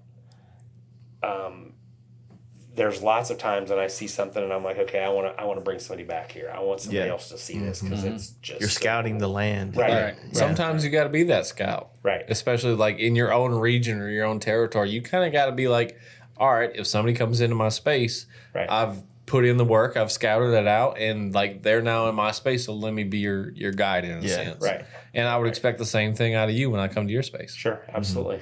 Absolutely. Yeah, I'm actually hoping on when I do this trip this summer, I'm like, obviously there's going to be a handful of times I'm going to be with people, but I'm hoping to drive by that motherfucker and it doesn't have water everywhere, because if it doesn't, I'm fucking sleeping out there in that salt flat somewhere overnight. Well, when we went back there, it was full dry, and the boys was out there just running it, and it was kind of what we figured it would have been. It wasn't that though. Yeah. But so the fact that we've seen it in both ways, like, to me, that's another win. That reflection of the mountains and stuff off the water, you can't touch it. You can't beat it. No. It is cool to go out there and get on the salt and shit, but you better I just always want a fucking hose when you leave that. Yeah, that's it. I've been wanting to, like, I think this trip I'm going to do is like I want to go to places like, I want to camp by myself, like in very desolate places, like stealth camp. Not like in a fucking Walmart parking lot. No. You got a stealth camp. There's a whole community of dudes that go out and look for places where nobody knows you there, and it's kind of cool. It's kind of sketchy. I'm from the city. I don't do shit like that. That's what you off on. I'm going to tell you right now. That's what tell people everybody this. There's nothing in the woods. Bears, snakes. We talked about elk and moose earlier. Mm-hmm. In the city, there's the creepiest, scariest people that you can imagine. Nothing in the woods is scary like that. Right. Well, I'm not camping in the city. I'm going to camp in the suburbs. Suburbs. That's it. Yeah. Somebody's backyard. That's a whole different language right there. In the burbs. I'm in that burb camping. You need to take that pistol that you've never fired, would you? I don't even know if it works. It's probably got dust in all the chamber. It'll fire. I gotta leave it for my wife. It's gonna jam on her. No. You told me it worked. I told her I'd get her a ring camera before I left. At that point, there you go. It's a rock. Just throw it at them. I got it. Those things are slick, dude. It's like speaking of that trip, man. You know, when I started conjuring up this idea of doing it, I was 100% ready to go right then. The closer I get to departure on this thing, the less I'm prepared, the less I'm ready, the less everything. It's like the most, every day that you get closer to it, you're like, man, should I even fucking do this? You know what I mean? But because it's a commitment. It's just like any other big commitment in your life. You're never going to be fully ready. You're never going to be fully prepared. You just got to fucking make that jump, and you figure it out as you go. I mean, the whole time you're going to be in North America. You're not going to be that far away from some sort of security somewhere. Well, especially with the social networking, right? Well, it's not that I'm worried about. Right. It's like the. I know what you're saying. Like any trip we do, I'm nervous several days leading up to it. Yeah. Until we get like a full day on the road, I'm like, all right. Yeah. All right, I'm relaxed. I'm ready. But it's no different than what you want to call it, like stage shows or performers or whatever they say. Kind of like, I guess as a rule of thumb, like if you're not nervous, you don't care, right? Oh, yeah. Mm-hmm. If you care enough about the result or about your experience, of course you're going to be nervous because it's the fear of the unknown, and until it happens. Well, then you're just going to be sitting there on pins and needles being like, oh, I really don't know what's going to happen, what it is. Yeah, and but it's always going to be worth it at the end. Dumb redneck analogy for y'all. So when I used to race dirt track cars, you sit in the staging lane until you're the race before you was done, you're getting ready to go on track. Nervous as a fuck. I mean, you're just nervous as fuck. But, as soon as you make that little parade lap and you fucking get ready to take the green, and as soon as that green flag drops, man, everything just goes away. You're just at work. You're doing your business, just fucking getting it. And it's kind of like that for the trips, like I said, I get nervous as shit leading up to trips, Right. Yeah. I think we all do. Yeah. I just attached, and this is kind of the thing about it. This is the hard part, right? So I attached so many things to this trip, so many goals, dreams, if you will. And by doing so, I've created just something that I'm going to feel like I'm letting myself down every day if I don't do what I think I'm supposed to do, right. Which then creates this, expectation and whatnot. But it's like the concept of this trip is to go and let this trip be what show it's me. Be. Yeah. Right. And so as you guys know, I'm a very planning, controlling kind of dude. Because in my head, I envision something and then I'm trying to fucking like coerce this thing to be as close to the vision as possible. And so as I'm going into this thing, I'm having to be more like Danger Dan, who is completely opposite of me as far as like how we carry ourselves. I'm planning every fucking thing. I'm stopping here. I'm camping there. I'm doing this. I wanted to take a picture here. Dan's like, maybe I'll leave it 1, maybe I'll leave it 2. I don't know how far I'm gonna get. I'll get there when I get there. Like I envy that. Like I don't say this in a way of like disrespect, like carelessness. I say that like his ability to just flow. Yeah, that's you know what I mean. Goals and the ability for you to allow the trip to be what it's going to be. Like that's not the same thing. Yeah, you can maybe have goals, right? But if you don't say achieve each one of those goals or objectives, like you have to be okay with that in a sense. That's what I'm kind of coming to now. Right. Yeah. But I also think that, I'm not saying you're on a time schedule neither for this trip, but a lot of things Dan does, I don't feel like he's on a schedule for anything, so he he can take 2 more days in this area to get somewhere. I've kind of got it set up that way. I've only got a couple, pretty much there's like 3 spots that are set in stone, and then everything else is freestyle. But everything that I don't put in on this, I got to make up there. You know what I mean? Sure. Right. So see, you still got a time standard. So if you don't make it here, the next day you got to make that mileage up or whatever it may be. Yeah, it's just 8 weeks on the road. Essentially 2 months. It's like you just got family, kids. Like trying to scrounge out enough money to cover all the bills while I'm gone. Which fortunately, I'm going to Covington's next week. Cha-ching. And Thank you. Get that money. But yeah, it's just scary. And then everything that, like I said, so many things. If I would have done this trip in 2022, bro, no questions. That'd been easy. Everything was on a height. Every brand that I worked with was on a height. Right. Everything was like, no questions. Like everything that I'm doing on top of like having this plan and this trip that I'm going on, there's all this uncertainty back home. You know what I mean? So right. You don't know if you're coming back home to, relationship is good. So I'm putting that Ring camera on the inside too. You know what I'm saying? I want Sancho coming over. You better pay a bill if he is. So. Camera. But, just being on the road, it's just kind of scary. It's like, I'm doing it for a lot of like a purpose of like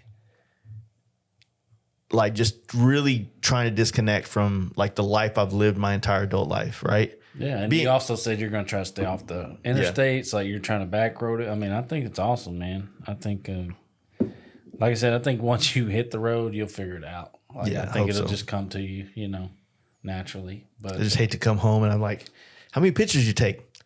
13. They all sucked. Right. Danger Dan picked me to be a part of his art show in Born Free, Texas. So you have to be an artist now. Hell yeah. I'm stoked about that. It's funny because like I asked him about what kind of art like is that going to be? Man, I was kind of just a little. I got to talk to him. I got to talk to him a little bit, but because he said that I was going to be part of it because he wanted to pick all artists from Texas, which I thought was a cool idea. Yeah. And also the other cool thing is like Born Free, like Mike and them, they got Ochoa and Daryl from down there in Houston. So they're actually picking builders this year for Born Free Texas, and they're all Texas people. It's like Texas is going to be like, it's a Texas fucking thing, right? So it's kind of cool that they leaned into it that way to make it all about like the Texas people and the artists and things like that. So I went to the little gallery. Yeah, I saw it too. I saw it as well. It was pretty dope. But it's like now it's like I've always wanted to be able to show the photography and other things, and now I'm looking at like, all right, cool. Which maybe I'll get some stuff on this trip or whatever. But it's like, is this print worthy to be an art show, or is this just a good Instagram photo of my bike? You know what I mean? So I'm like in that space of like looking at all the fucking like 70,000 photos I've taken since I picked up a camera in 2020 or whatever, and you're like going through and you're looking at them all and you're like, let's get that one you took of me. Be all right. Yeah, tell him. You got to give yourself more credit on that because, quite frankly, while you continue to ascend on a photography level, the internet continues to descend. That shit is fucking getting more goddamn hot garbage every fucking day, dude. Like big time. Yeah. Big time. I can't stand it most days. Trust me, I wish I didn't have to be on Instagram anymore. I don't blame you. Today, I almost screenshotted it, but today I opened up my Instagram app. And every time, I don't know I guess when you have a business account, like it gives you suggestions when you first open up the account on your profile. And it literally said, hey, make reels, dumbass, if you want us to put your content out there. I didn't say it that way, but that's exactly that's what it's saying. It's like, hey, you want people to see your profile? Make more reels. I'm like, I thought reels are still a thing? God damn, man. It's like, just trying to keep up with TikTok. Yeah. but it's like, look, on my personal Instagram page, I go on there and now it's kind of a cool little algorithm. It's all food, like people cooking quick meals and shit. I'm down with that. That's a cool thing for a reel, but not everything is real-able. Not every content, everything out there is not real worthy. Right. You know what I mean? Like how like showing certain aspects of life should be able to be done through photography or, you know, even graphic design. Like I hate that artists have to paint a painting now and turn it around slow just to get fucking traction. Right. That's stupid as fuck to me. It's dumb. Mine's all ass and women. Hey, keep it real, goddammit. Women breastfeeding fake babies. Bro, that's a thing? That's it. That's Show it. the titties on Instagram. Hold up. What He's page you breastfeeding on? fake babies, but the dude's got No. a mustache. Oh man, Too much. that's like it's like I don't even. I say I don't look at that stuff, but it's like even when I go to my explore page and I see something there, I'm gonna click it. Like I gotta see Look this. Now, you just have So to you stare said at the it titties? from the fucking home screen, and it'll still add it to your algorithm. How'd they get there? Or you're trying to pause it on the titty picture. trying to catch it at the right time. Kyle's got mad pause skills. Sitting in the- Gotcha, bitch. Sitting in the shitter at work. It's all Indian women now. It's all Indian women. God dang. This is fucking idiocracy playing out like a motherfucker. Yeah. 100%. And then it's So. a fight video after that. I'm like, oh. Kick his ass. Yeah. I just think it's on us then to kind of regain control the best that we can. You know, you be authentic, you connect with people the best way you can or you know how. And I don't know, you don't maybe click on the fucking shit like that in a sense. Like if you continue to click on your stuff, like, and then it allows you continue to connect with the individual. I don't know. In a way, I guess that's how I feel. I can maybe still have my own little baby bit of ownership online, but I wish they. I mean, there's not a whole lot of ownership out there anymore. Let's be real. How has it affected the Simpson page? Quite a bit. I think that it's Instagram has peaked for sure, without question. Yeah. And it's a big part of our marketing. It's obviously the stunt game was massive at one point, and it was when the Unknown guys were the first ones to kind of do Harley wheelies. I mean, it was actually shocking. Mm-hmm. You looked for that content, right? And they have a lot of staying power. They've been around. They have their own brand now, and we're still, fully involved with them. And they're great guys. But, now you've got, Drea Stunts that is this little tiny girl that's just killing it on riding wheelies on baggers. And you're just like, it's technique and it's teachable, right? And so... I'm not saying it's easy. I still can't do it. Yeah. It's not my jam. I'm not going to spend time learning to do that, but it's just not as like shocking as it once was. Yeah. And I, the helmets still get a lot of attention. Custom painted helmets obviously get a lot of attention. We definitely have some close fans and followers and collaborators and just, wonderful people that are following us on our page and things like that. We absolutely appreciate that and love that. But there's a lot of people who've sort of figured it out, and we have a lot of people that are like, hey, I got a YouTube channel with 400,000 people, and I'd love to, ride with your helmet. And it's like, yeah, we're more likely to like, I don't like the whole like pay to play type thing. Like right. I'm that's not Simpson style, and it's not my style. I'm more likely to hook somebody up with a new helmet when they've bought 2 or 3 of them already for us, and they really truly love the brand and love the lifestyle that's kind of associated with the brand. And there are people out there who could ask for something and you'd literally give them anything. Yeah. But that's not their style. And I really, really do appreciate that. Homie himself is just that dude. I don't know how many Simpsons he has. Fuck. And that guy, and we've chatted. And the words have never come out of his mouth. Hey, can you hook me up? Can I get a this? Can I get a that? He just loves the brand. The guy could ask for anything, and I'd give it to him tomorrow. He's a good guy. Yeah, for sure. And you know, and it's you know, everybody's different. It takes all different kinds of people. But you know, we definitely also have people that are like, they've never worn a Simpson. They're not interested in anything about Simpson. They're not interested in the brand. But they're like, hey, I have 400,000 followers. That's right. And next year, if you give me a free helmet, next year I'll wear your helmet. Yeah. And they're I'll trying to get put on for no reason other than they want free shit. Free product. It's like, no thanks. I mean, it's just not kind of our jam. And you have to balance that with, you know, there's always beautiful girls that want to have a helmet. They have giant accounts that, you know, but you really do look for content that somebody's putting out, some stuff that, you know, whether it's lifestyle or it's funny or it's interesting or, you know, their photography skills are a little over the top, or, you know, it's a balance. So there's never any one formula. If I were here today saying, oh, how do you get on the Simpson page? You know, maybe don't park your bike in front of the dumpster when you take a photo of it, right? Like actually, hey, right. So, you know, not to be negative, but you know, and other things have happened. You know, obviously Instagram's changed a great deal.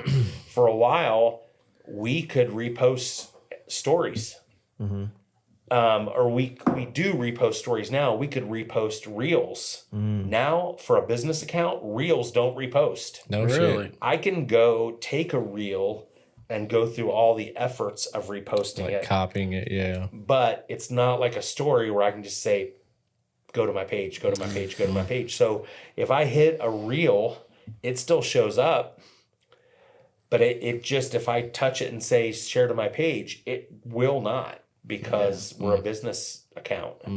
And so that makes it tough. And going out and searching for content, it's a little different. You know, we don't really do requests. So people all the time are like, hey, how can I get on your page? And it's like, I'm not really looking for people that want to be on the page. I'm looking for people who put out like really cool stuff, whether it's, you know, they're telling a story or it's humorous or it's funny or, you know, or you've got enough of an audience that people, but you know, for us, we do very little of our own content. Most of our own content is just new product, new helmets. But, you know, I think there are people that appreciate seeing people time and time again on our page. They like the, you know, so I don't know. It's still fun. It's still interesting. We still have, you know, it grows still slower than it used to. But we have a pretty amazing community and, you know, we enjoy being a part of it, but it's certainly not what it was a few years back. Yeah. Yeah. It's the same with us. Like things on our page have slowed down quite a bit, but part of it's because I'm kind of being stubborn and not wanting to lean into the way that they want us to show our world. You know what I mean? Right. And then part of me is like, okay with like, you know, the people that do see it, as long as it's enough to where it makes a difference, I'm good with it. I don't need 60,000 people I don't have anything to sell 60,000 people. Right.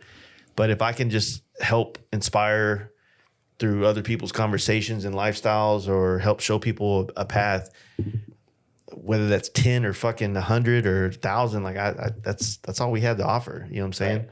And now the thing is that like when it used to be fun to create stuff for Instagram, it was fun because there was a reward. Yeah. It was fun to make something cool to show us, like going to do the photo shoot we did a long time ago. Like, hell yeah, let's go do it. I have friends with badass bikes, cool helmets. They look cool going down the road. I'm getting to take pictures of them. I throw it on the internet. They damn right. They look badass, right? Right. Well, now you do that shit and it's like, well, fuck, now everybody's doing that shit. Right. So it's hard to stand out. It's hard to stand out, but you just, you know, now I got to make a reel of me shooting the photos. And to me, that defeats the purpose of why you look at a photo. Right. You know, Agreed. and honestly defeats the purpose of like, it's starting to become where more people's anxiety and problems are coming from Instagram. Yeah. 100%. Sure. And it's starting to like the benefit of like meeting and connecting and growing and being inspired by Instagram is starting to not fucking weigh as much as the toll it takes Right. Yeah. to be involved in that cesspool of like, fuck, every goddamn day there's another 400 fucking bots trying to get me to join their fucking page. Right. Yeah. There's 400 more people that are stealing myself and many other custom painters' work and fucking scamming people out of money. Right. And every day half my messages now are, hey, did you see this dude is stealing your work? Like, should I go to beat his ass? Right. Like what? How? Like, What do you want me to do about it? Yeah. Right. it's like the fucking app is spending so much time trying to fucking curate an algorithm, but they can't figure out how to get rid of bots. Right. Like, the fuck is wrong with that? Yeah. Right. You can't figure out an algorithm to get rid of that shit Maybe they don't care to get rid of them though. That's the other side. because they need the 'Cause numbers it's to fluff the more- fucking app. Oh, yeah. You know what I'm saying? Yeah, So exactly. sometimes things run their course. Mm-hmm. You're right. That's why I'm buying books. Right. And so sometimes it's good to pull back from that and say, okay, this isn't the way. And maybe there is a new platform it's back to photographs. Yeah. I don't Maybe think it's not a Like the human to human Y'all have a connection. TikTok? well, do we have a TikTok? Yeah. We really do not. We have a TikTok that I tried, but I found it to be so much work. It was just I don't blame you. Right. It's stupid. And You gotta take that. No, fuck. creating content for it and stuff is really sort of time the consuming. mindlessness that to keep up with what the algorithms want you to do, there's no way you can actually go and run a successful business. No. As like a smaller business. Like, yeah, if you have a media guy that's just sitting there doing it, then yeah, more power to you. But this whole thing, I am not a smart person compared to the people in a fucking tech companies. They got to be smarter than this, right? Right. When you make the user experience only good for the numbers of like mindless people looking at it, and then the people that actually create content that's inspiring and engaging or was engaging. I mean, my shit was engaging. Right. And you took that away. So how are you going to tell me it's not engaging? This is a battle, Jace, that people fight on a daily basis where it's just I want to know what it was like when the radio came out and people were bitching about the paper. You know what I mean? right. Yeah. But it's the devil. It's inevitable. It's just a march towards that, and it all comes down to. I mean, I don't want to make it seem like money and capitalism is the root of all evil, but it always comes back to that. It always comes back to that. It does. And I appreciate that. I'm part of that world, but I fuck with it too. right. But we all have to. But it winds up. It winds up being big business, and when it's big business, it's driven by numbers and not creativity and not the heart. It's driven by I deal with it every day. It could be something. If they're selling, it doesn't matter whether it's avocados or tires. The approach is absolutely the same, and it gets tiring. It gets tough too when you talk about just like the everyday man, right? The everyday person that's just trying to say be more engaged in their passion, their motorcycling hobby, right? Right. And it's gotten to the point where folks that were maybe enjoying something just for the sake of enjoying it are now they're turning it to I guess to speak about kind of what you spoke or just said, like the capitalization. It's just everyday people. Like nobody's okay with just kind of being a part of something. Right. It feels like at this point, everybody wants to turn it around and capitalize it into a monetary item or something that gives them more clout or look at me, that type. And it's like, I that's the thing that I struggle with currently when it comes to motorcycling. It's what it feels like on the internet, it feels like we've got more people riding than maybe ever before. But in real life, it's the opposite. It's the authenticity of folks that are actually riding just to ride motorcycles, I feel is almost scaling back. Whereas you've got people now showing to things just to say I was here, or just to maybe do this little internet item, right? To be like, yo, there's another cloud item, like they're hitting this checklist all throughout the year. And it's becoming a very, very slippery slope that takes away from the whole reason why we started doing this in the beginning, which was because we love these machines and we love what they bring to our lives. Into now it's like the new internet flex, which is really, really weird. It's a weird place to be. Yeah, the hard part of, when I bitch about Instagram and I bitch about social media, for the people out there that they, just to kind of give some context, like I clock in to Instagram the way that you clock into work, the way that you clock into work, the way you clock into work. That's where my job is. Yeah, it's here, it's painting these helmets, but if I don't have that, I don't have the helmets.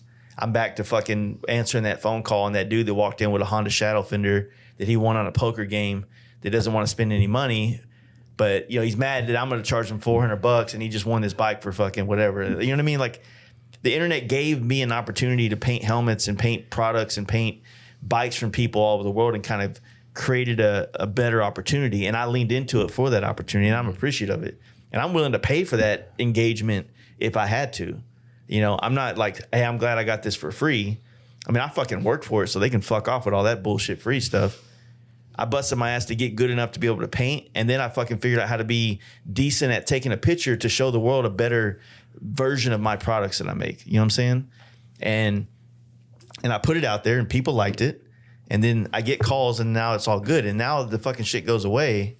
And it's not just me. So many artists out there are fucking struggling because artists are creative. The way they want to show the world what they do and how they do it is what inspires other people to start doing shit. I remember picking up a camera. Not that I'm the first one to ever do it, but I remember watching the fucking everybody else right afterwards. Not saying that it was me. Maybe it's just in the air or the water. Oh, for sure. But it's one of those things. A lot of cameras at Campout this year.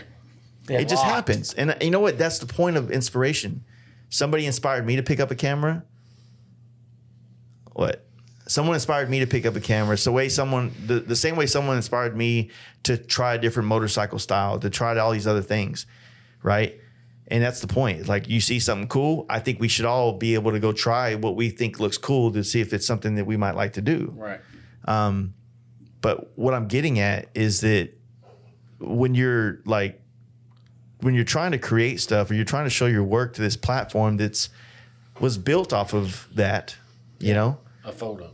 Yeah, a photo. And simple photo.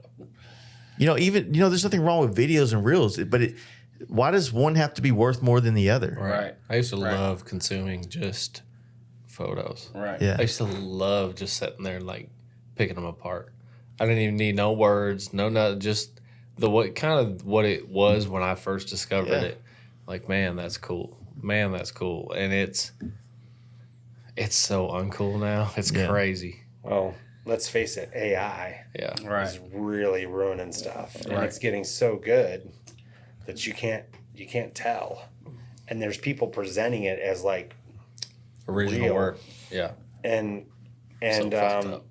it's actually, I don't think people realize how the ramifications, I mean, even from initially how it's going to hurt the art world and creative people, that it's just okay. So now all of a sudden you've got a program doing that. I'm going to type in a bunch of keywords. I don't think, but so the argument with that is that the algorithm is basing its creativity off of creative people. Right. So it's stealing the ideas and the intellectual property off of other creators to create like-minded things, because AI isn't creating original content, right? So now you have all these things that we put on the internet for the last 30 years that it can sift through and create off of what other people have made.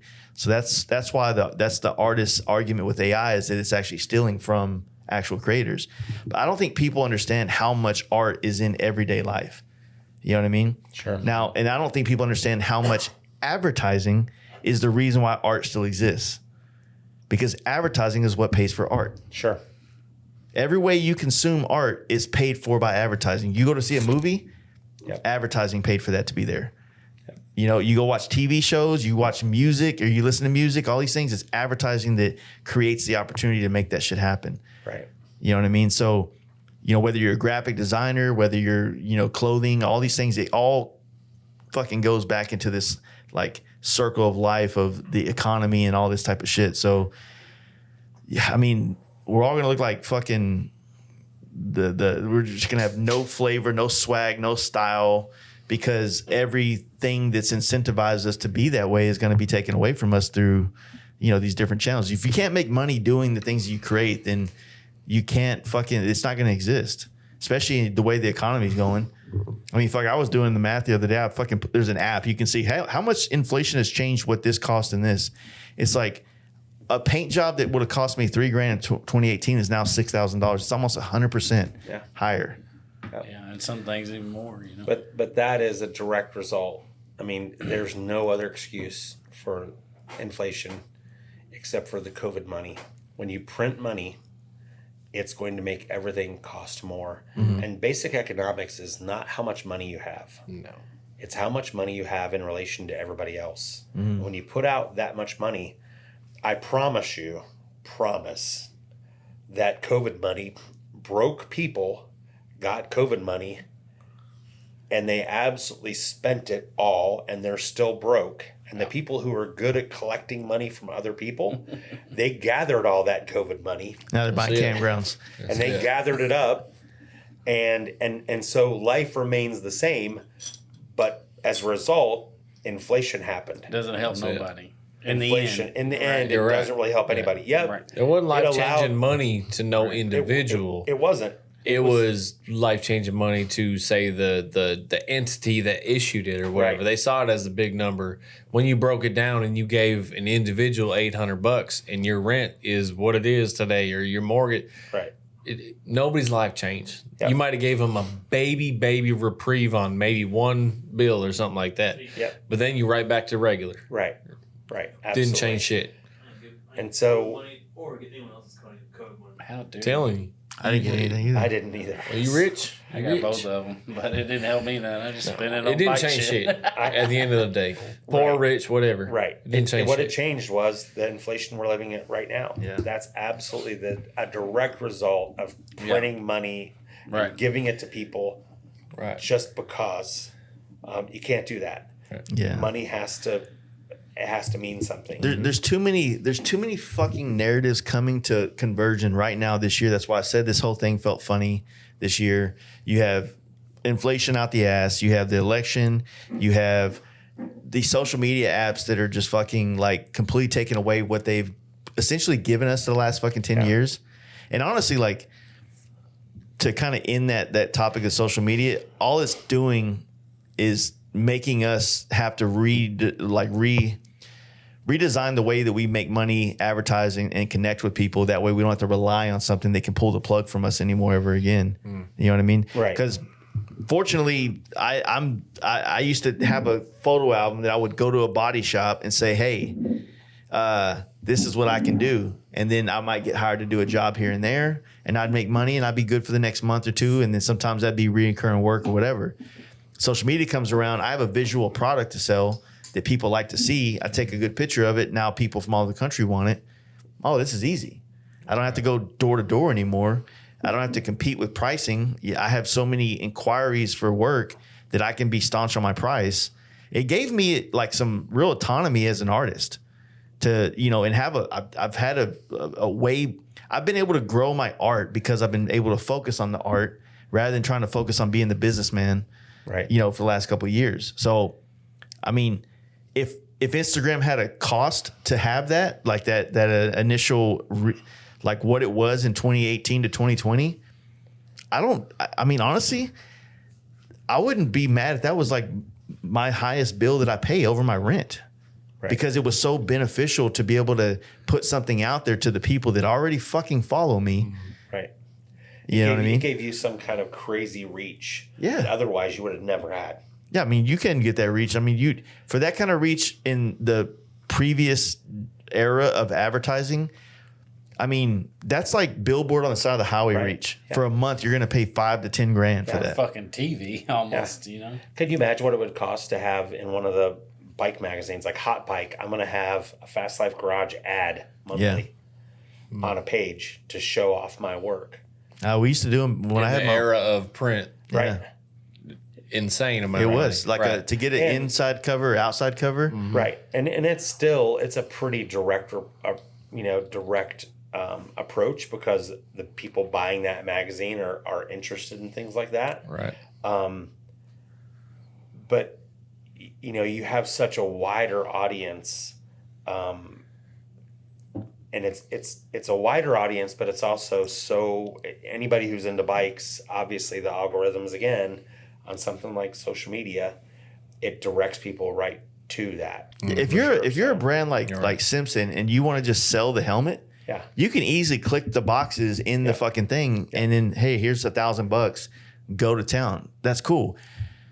But like when you're trying to sell like art type stuff or like the culture side of things like that, that's not a box. I can't check a box. I want this to infect people of any age, demographic, a gender that it applies to. I just want it to be seen by the people that chose to follow me. Right. Now, if and also it's like it's frowned upon to have sponsored ads in the motorcycle industry. For sure.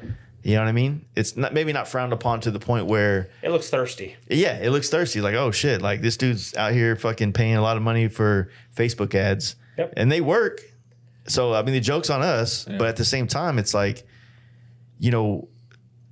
why should I if I created content that gave people a reason, gave people entertainment on your platform, and those people chose to follow me based on that, then why the fuck do I have to pay for them to see this when you didn't pay me to create the content to get them on here in the first place? It's like YouTube pays you. They split the ad revenue 50-50 with you for what people watch your videos on, right? Well, that's fair. That's an incentivization on my end to make videos, even maybe make better ones and try to be better, be a better storyteller, right? But then again, those babies milking fucking things are starting to come on there, and I can't compete with that. There needs to be another fucking algorithm for titties. Ass and titties. We can't. That cannot be in the workplace. And I hate to say it because I'll get vilified for this, but welcome to the club. If you dyed your beard green and you had really strange pronouns, I have a feeling that they would. They would put you at the top of the list because there seems to be some weird agenda right now where that's popular, right? Yeah. And you just can't win. I mean, it's a will fucking. Well, you got this whole concept. I mean, everything is weird, and it's like. You remember in like 2017, 2018, like the world was crazy, right? Like there was all this shit you see on the news, like the school protests, the Trump, this, like it was always crazy shit going on, right? But it never felt like it was in the motorcycle industry or scene. Right. It felt like we still got to live in a world on the outside looking into that. Like when we did our trip in 2020 going through the Smokies. Remember Didn't involve us. Yeah. Like everybody, remember we were at Maggie Valley, the chick pulled over and they're tearing down a statue down here. Follow us. We're going to stop them. Like, yo, I came here to ride motorcycles. I ain't trying to go fucking do some hate crimes. You know what I'm saying? Fucking Johnson City. Dude, I remember that. The bar y'all went to? Yeah, we got kicked out the bar basically because they were protesting. No, we didn't get kicked. We left. decided to leave before some shit popped off. Let's be real. It's too much. Too much. So for the motorcycle industry, we got to be on the outside looking in. And then all those ideologies, all these things started to kind of creep into our industry, which don't get me wrong, there's things like obviously like being a fucking creepy dude, there's plenty of fucking check the boxes we don't agree with in the motorcycle industry either. Sure. Right? But like you said earlier, the thing about a motorcycle is that you can have a green beard and probably have some weird pronouns on your Instagram page, but because you have a bike, you're at this spot, I'm going to talk to you. Right. We're going to break that fucking barrier that normally I would never fucking reach out and talk to you by. Absolutely. And now I'm going to get to know you. I'm like, oh, this dude's cool. And then I'm going to follow you. I'm like, fuck. this dude's weird on here, but in real life, it's like it doesn't match. You know, He's got a vag. As long as he's not riding a spider. They have a badge. so A lot of Or a them. slingshot. that's my rant. I'm sorry, Those spiders are shots. That's it, though. but yeah, that's We're at 2 hours. Yeah, I gotta pee on something. Well, I'm gonna go pee, and then we'll get to figure it out. while we're here. 2 hours here, 2 hours there. Yeah, right. Tune in. We're having a good time. Now they're This is what we do. For Let's sure. be real. This is why our 2 hours end up into 6 hours or whatever. It's I think this what is happens. my fourth one. And, Ever? yeah, my fourth one. And but you were the Godfather. that is right. are. It is. You are. Pay some That- respect. it is- Pay some respect to That's that true. man. It is pretty cool. That's the first one I ever heard. It is pretty cool that I was it the was long. first podcast, and you know, I have to thank Jace for that, and I had no idea how it was going to turn out, and it was pretty awesome. And all these years later, I'll meet somebody, and they're like, "Hey, you're that dude from the podcast." You know, I'll give you credit too. Like that podcast in particular, out of any of the early ones, right? You were, I don't know if you were just on one that day. You were very inspirational that day. Okay. I couldn't even tell you what you said, but He's like, what are we talking about? very inspirational that day, to the point where that moved me in a lot of ways. That moved me to actually, reach out to this man to have a connection with him, and that's a hell of a way to start this podcast. That is now how many years and episodes later? Yeah. That was a great jump off. We had a good time, and it was based on Jace is good at conversation, and Not that first episode. no, I think that's what you're talking about, and I was super nervous. I thought it was going to be like an interview, like he was going to have a list of questions for me, and I'd get put on the spot, and he's all of a sudden why are you doing this, or why you're doing that, and it wasn't like that at all. So it was very just My man out. what's that? Dude, shit on you, dog. Oh, dude, Shit on you. I mean, from a respectable guest Find out in a to minute. just Right, getting all of a shit sudden, on. all I of a mean, sudden, all of what a the fuck? This is podcast number. I forgot to 4 fart in and the last bathroom. I forgot. See it. How do you forget? Yeah. Man, it's very surreal to be in this position of like everything great. You said it earlier. Everybody know that everyone that you know that's great in your life, whatever, came from motorcycles, and almost everybody, in a sense, yes, motorcycles for me, but this podcast brought it together. Yeah. You know what I mean? So Synonymous. when I tell people, I've been trying to find the right words to say this so that it doesn't. I want people to respect the camp out. I want people to respect the podcast. I don't care if they like me. I don't care about that, but respect the fact that this platform brought people together, that camp out brought people together, and fucking just respect that, please. Right. You can say fuck Jace all you want, Right. but this thing did a lot for this motorcycle industry and community, as well as the camp out. And that's all I want is for this thing to have the respect that it deserves. Right. You know what I'm saying? That's my TED Talk. Yeah. I mean, we all want things that we create to live beyond us. We're little people, right? Yeah. And we're not going to be here forever.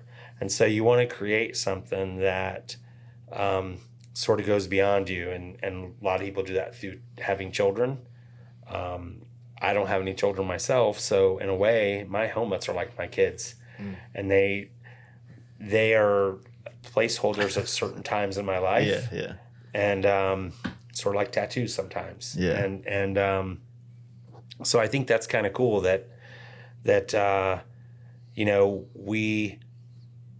we hope that if we're creative people and we believe in what we're doing, that it goes beyond just us. I mean, I have a pretty small circle of friends, and I hope that people that sort of follow what I do, Simpson helmets, that it has a much wider audience than me personally. You Yeah, know? yeah. There's tons and tons and tons of people who they don't listen to the podcast. They don't follow Instagram. They don't follow my Instagram. They don't know I exist. This is a product on a shelf, on a shop. Hell, we're really popular in Indonesia. and you know, for me to think that they know me, they're absolutely not going to know me. But I think the product, I love that kind of extends. Mm-hmm. It's not like being a rock star. You know, it has music that you play for millions and millions of people, but it's my own personal version of that. Like, I get to share that with people, and man, it's the best. Yeah. It's the best. Yeah, and that's the thing about this podcast and the camp out. Like, it's just a platform, right? But it's what people do with it that make it great. Yeah. Right. It's the guests that come on and the stories they tell. That's the real thing that's going to connect people, is like the different stuff, because they've already heard my 8 stories 100 fucking times over, right? So it's the Cody story or the James or the Dragon or whoever it is that comes in here and shares their insights in life is what curates all these thoughts and these experiences that people get to kind of like pass through their head and hopefully inspire or inform. Yep. And then they can make decisions based on that and do things, whether it's going to camp out or Sturgis for the first time or trying their first solo trip or camping trip or what countless things that we've tried to promote through this podcast since the inception of it. And, you know, doing it over the years and having, like, you know, the brands that supported it, the not even that, like you were talking about it earlier, like, you know, you don't want it. It's not like, hey, I have 400,000 followers and I want you to be a part of my life. You know what I mean? Right. It's more like, I'm doing this. I've been doing this for a long time, and I've chosen way a long time ago to do this with this helmet or this product. And I've already been doing it. I've shown my loyalty to this kind of thing. Right. Right. And that's why I've been telling everybody, and I'm saying it a lot, and I'm trying to like hammer it in every podcast. Ask yourself, is the people that you're following, are they good creators that are trying to exploit motorcycling? Or are they good motorcyclists trying to figure out how to be a creator? Right. Because Big difference. It's a big difference. One's authentic. Right. One might not be the best at making the best video in the world, but it's a real video. Right. You know? Right. For sure. Or even the people that you're doing business with in the industry, are they real motorcycle people or are they not? You know, who are you spending your money with? Yeah, that's right. Are they just good people that are really in the industry, or are they just vultures? Are they really good at making You ever seen them anywhere? Right. Or you only see their website? Right. Yeah. There's you know, the motorcycle industry is one, it's very seasonal. Here in Texas, it's not as seasonal, but for a lot of people, believe me, Right. when you're in Iowa, The whole northern hemisphere. yeah, when you're in Minnesota, You're right. yeah. You're right. When you say it, what you say it. When you're up there drinking pop. So, you know, when things are good, so you have it's seasonal and it's cyclical and it's tied to the economy and it's tied to a ton of other stuff. When things are good, there's a lot of people that stick their toe in the water that want to be part of the scene on the business side and just kind of on the consumer side, on the rider side of things. And then things get bad and you have one of the troughs and people pull back and a lot of the brands go away and a lot of people who are, you know, this isn't, you know, a company that has, you know, they're in this or that. I won't point any fingers at anybody in particular, but they're in this field or that field and motorcycles are hot right now and they're sitting around a board meeting and they're like, oh, let's try some motorcycle stuff out for a while. And they invest some money and then as soon as things kind of start heading down, they're the first to pull out and abandon the whole thing. Where are you at now? And so, you know, there are companies that are tried and true and will be there through thick and thin, and they do understand the market fluctuations and how it all works. And, you know, you don't, one of the things, there's a big giant distributor that was in Texas forever and ever and ever that I used to work for. They're absolutely gone now, and it's shocking to think that they're gone. And they had a series of really smart people in there on paper. I'll say that they vowed to, according to the board or the bless you, the shareholders, whatever, they vowed to fix the motorcycle business. We're going to fix this. We're going to make it better. And the truth of the matter is you don't. It has been the way it's been forever. And you ride the crests and you survive the troughs. And you prepare for both. And if you fight when things are going down, if you fight in the wrong way, you're a brand killer. And you ride the crest and you prepare for the bad parts. Yeah. And that probably holds true to any business whatsoever, but especially the motorcycle business. It is going to go up and go down. Our biggest years were 1973 and about 2005, 2006 were huge years. And one of the worst crashes was 2008. And we've been climbing since 2008, but not steadily.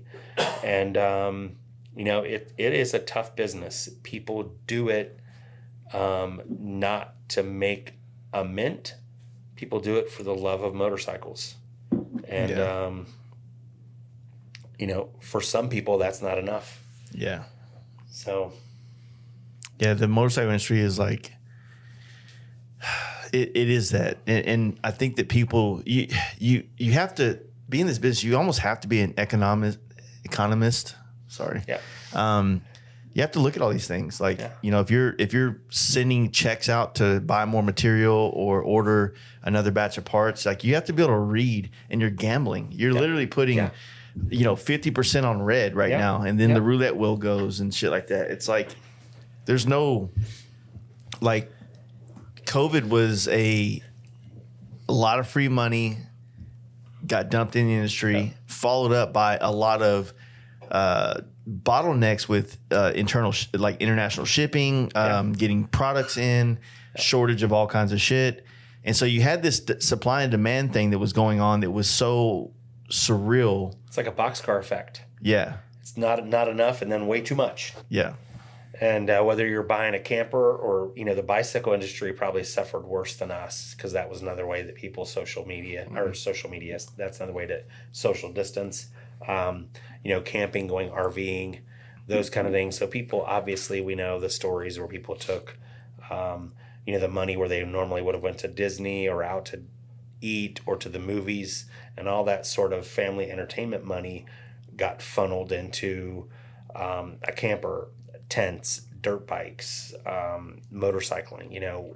I personally benefited from the growth during that time. Sure. And it was awesome. And on the motorcycle industry, one of the things we look at is that for the longest time it was video games.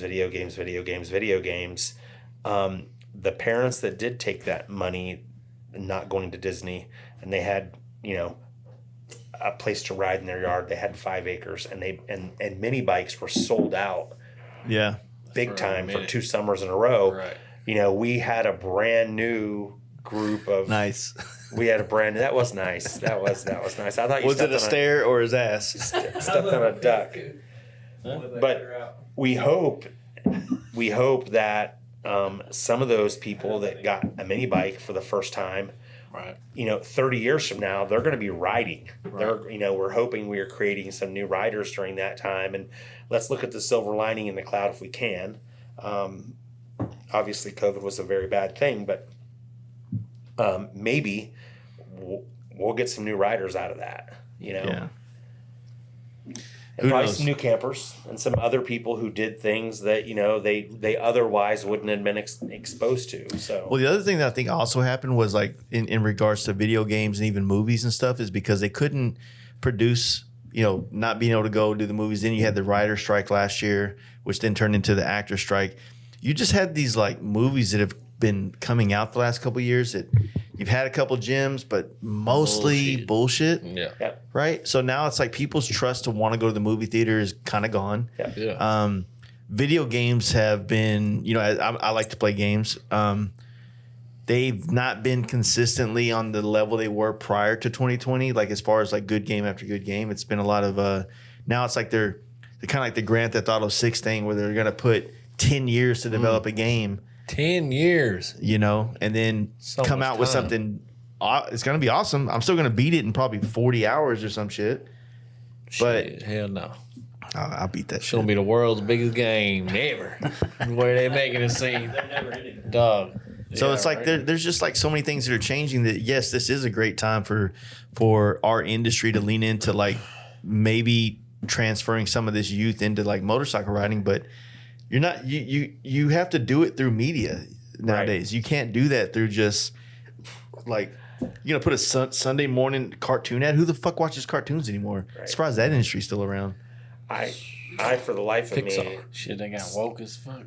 I still don't quite understand like how kids are really into watching instead of doing stuff themselves. Yeah. Honestly, the video of watching kids. Yeah, exactly. Why do people watch dudes ride around with motorcycles and GoPros on the front of their helmet? It's human nature. I know, you're absolutely right. Who would ever like when the internet first came around and we're like downloading on LimeWire, yeah. Like, fuck yeah. That's it. I can hear the song right now anytime I want without buying the fucking album. And I don't have to worry about it being scratched. You scratch my CD, Boy. People don't know the struggles of what it used to be just to get the basics in life. Oh, my computer got so many AIDS from Napster and LimeWire. Goddamn internet age. Shut up. Fresh Prince. Parents just don't understand. I also get to the point too that like in today's era, if you will, like I do feel a little bit, I don't know, middle aged and to the point where nobody wants to hear you complaining about what the internet should be or what used to be and all. Nobody fucking cares, and also nobody wants to hear about it. And I know we've just been talking about it for the last hour or whatever, but like you're either gonna kind of like jive with it or you're not. Yeah. And that's most things in life.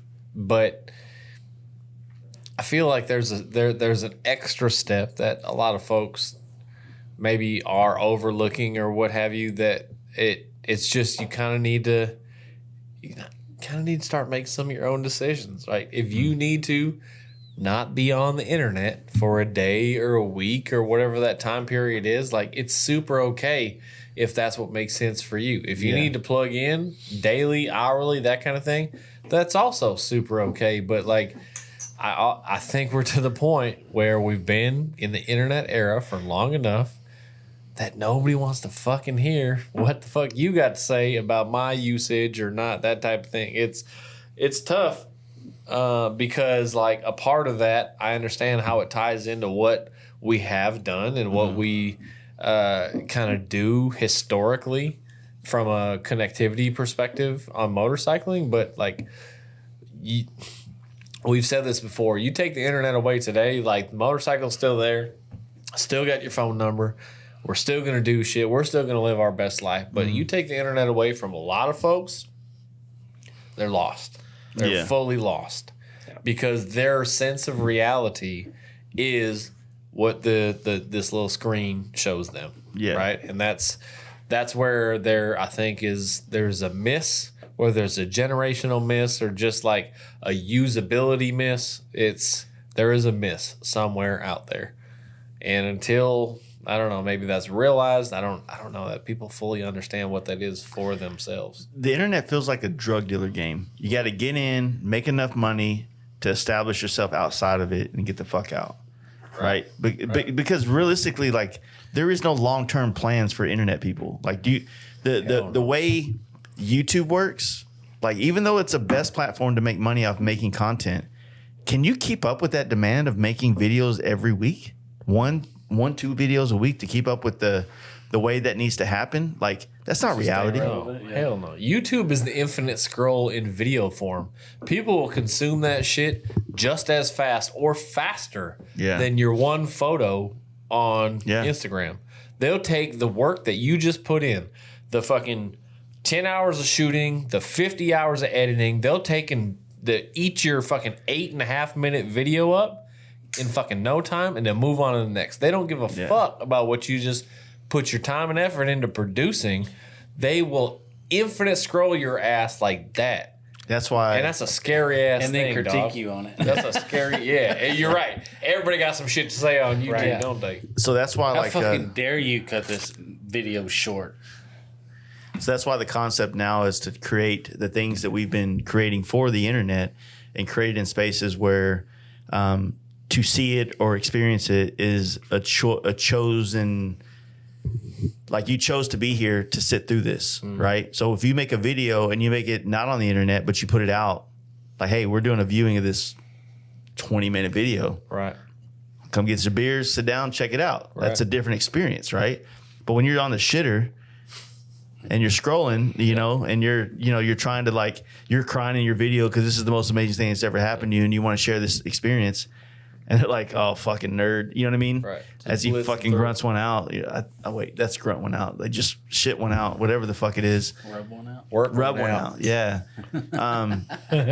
It's just kind of a, like I said, it's one of those things that where we all got inspired to do things through what we were inspired through on the internet originally. Right. And now that place doesn't exist for us to take what we were inspired to do to kind of distribute it back, like kind of pay it forward. Agreed. Does that make sense? Agreed. So it's almost like we have to go back and make shit that went out of style so that people can, it's like a fucking circle. It's like, remember when we had cable and all the channels were in one spot? Hey, they're fitting to come back. And now they were like, oh man, like I can just have Amazon and have everything. And then everybody split off and had their own streaming. And now they're trying to bundle them again. Streaming services. It's like it's this common, it's like the circle of life of things that work. It's like, why are records, film photography, fucking blogs coming back? Like, why are all these like things that seem so archaic now in the way that our world works? Why are they becoming popular? Because I think because the people that want more out of content, want more out of a photo or a story or music, they want to consume it in a different way, not just doom scrolling on a platform or whatever the case may be. I mean, I've been talking about blogs for about a year now, or almost a year now, and I've seen a lot of people start making them, and I've been reading them all, and I fucking dig it. It's a look inside. It's what you're interested in too. Exactly. Very interested in, and like that's probably 1% of the whole population. Everybody else would rather fucking all scroll, I need is 1%. Flip, swipe, whatever. All I need is 1% of my followers. No, that's right. That's right. How does the life cycle of things shrink as quickly as it is? I remember when we were growing up, right? So late 90s, early 2000s, our adolescence years. Mm-hmm. And we were talking about stuff that was making an impact on us that was our parents' era, like the 70s, right? So that's a 30-year time span. How does the stuff that we were doing in our era, in the early 2000s era, how is it already back? How did they just shave off 20 years or 10 years, right? Because they're in a 20-year window and taking the shit that we were doing, and now it's being re-imprinted, and now it's like the cool shit. Yeah. So is it? So then, do you fast forward from now? Does it shrink to 10? Like the originality of stuff is not the same as maybe it once was. It's just a regurgitation of what we once did. And they I'm literally seeing a video of, man, this was so cool. Just before the internet, this was a senior year of 2001 type thing. There's a video, and nobody's got cell phones. Nobody's got any of the internet impression, and people are just being regular ass motherfuckers. Just regular stuff. And now they're taking that same space, the space that we considered our regular life. And now this is retro or whatever. We're vintage, buddy. How are we vintage already, dude? It's been two decades. Like it hasn't been that long. is crazy to me because so then do you fast forward and in 2035 like is 2015 I don't everything's accelerating. that's a crazy ass cycle when you really think about it. That's a crazy ass technology cycle. probably, right? Because of technology, everything's accelerating. But nobody wants to create shit neither. They would rather just regurgitate shit because there's no incentive to create. That's what I'm getting at. If music, for example, like there's good music here and there, but you got to find it because the music that's popular is like it's statistically gonna be popular, right? It's like they did the numbers, they fucking put the right beats in per minute for the right song. It's like it's a planned thing. When music that was good was when people got together and they grooved and they created a sound together, and that sound was unique. Yeah. That's what was good. Or it was like maybe it was a rapper that had a story, had a life that his life created this lyrics. How about that? Right? You know what I'm saying? Yeah. That made his art great. They're not mumbling. Tell them. So it's like there's just so many different things that if you take away, if you don't shine light on that, if you make it to where everybody has to create the same way, then there's no individuality anymore. There's no real art. It's just versions of the same shit. It's like, how many different colors of blue can you fucking create? It's like it's not gonna. There we go. Why is today's samplings or today's music samplings of our music? Yeah. Why am I watching Fast and the Furious 26 and fucking Bad Boys 4 when you ain't put out an original fucking anything? You know, like, well, there's an original movie coming out. Why, dog? Weeks. Like that's listen, I'm about it. This Outsiders thing, I'm about it. Or I'm sorry, Bike Riders. Bike Riders. Yeah. Outsiders. That's a throwback. Make them fucking Outsiders. I'm just saying, like, god dang, like, I don't know, like, and this is some get off your lawn old man shit. But like to me, it's frustrating. Yeah. It's frustrating to the point that like, There's no creativity or why is our shit your cool shit now? It just I don't know. But we're not cool. Yeah. We're just fucking boomers, right? It's weird, dog. Like Mexican OT, he made it through. That guy's bad. I'm telling you. And immediately, you know what? And this was like respect thing. He reached it. He's bringing back like Houston trap rap. Okay. And the first thing he did was he reached out and he brought back Paul Wall. Yeah. Right? It's a cool movie. So here, I will have to say this. The kid's in it. I used to love Master P's Ghetto Dope album. Dude. That was my shit. I was trying to make a point one day and I played it through Spotify and I was like, man, it really didn't hold up as like it used to. Not everything does. Just like, believe me, if these motherfucking kids today go to 2050 or whatever the fuck and they put on pick your fucking mumble rapper and they're like, oh, this was it. They're going to be like, this is fucking hot ass garbage. This is horrible because it is. And we know it already, but they're like feeling it. It's them. Yeah, it's not going. It's not going to carry. I got a son who's in that shit. No, he's not into mumble rap stuff, but he's got a couple artists that I think they got a little flavor, but he's got a couple that I'm like, bro, don't play that in the car. I don't know. You know what I mean? That's their own shit though. You try to let them be at their own, but man, we sound like. I feel like we sound like our parents probably felt like, and then I get that's that. what I was about to ask. I'm not trying to hate on it. That's what I was about to ask Scott. Scott, Papa. Listen real quick. I love that I'm not the oldest guy in the room because I get called Papa at my own house. Does every generation think that the generation after them is just dog shit? Yes. Okay. And they are. That's fair. That's fair. Fair enough. We probably suck too. No, You're probably right. Of course. It's just and here's what I'll say. Like I remember my dad. Today's my dad's birthday, so he passed on a while ago, but he would have been 88 today. Happy birthday, and Mr. Holbrooks. I will say that my dad was one of those guys that as he got older, he got more. He just sort of hated society more and more and more. And I think you see that with a lot of older people, right? Even myself, I find myself in that same spot. I'm 30 years younger than my dad, and I find myself in that same exact spot where I see stuff going on and I'm just like, oh my God, please, just what in the world are you thinking? But in reality, the more adaptable old people are, the happier they are. Sure. And I've seen that if you just realize change is inevitable, it happens to every single generation. You know, I'm sure at some point people were like, you got to have a car, a newfangled a car, you know, 100 years ago. Right. Seems crazy. Yeah. Now it seems crazy you wouldn't have a car. But I think that as you get older, one of the Thought I turned it off. Yeah, one of the big keys is just kind of rolling with the punches, Right. and realizing. And I have to fight it. I have to fight that. Like, I see stuff that I'm like, that's the dumbest shit I've ever seen in my entire life. You know, I typed yesterday on some Instagram page, I typed giant comet now with a period after it. Because right, That's what they called for. we don't need to survive anymore. We need the whales to Blow take us up, over, goddammit. the cockroaches to take us over, because something had presented itself that was normal, that was the stupidest shit I'd ever seen. I can't even remember what it was now.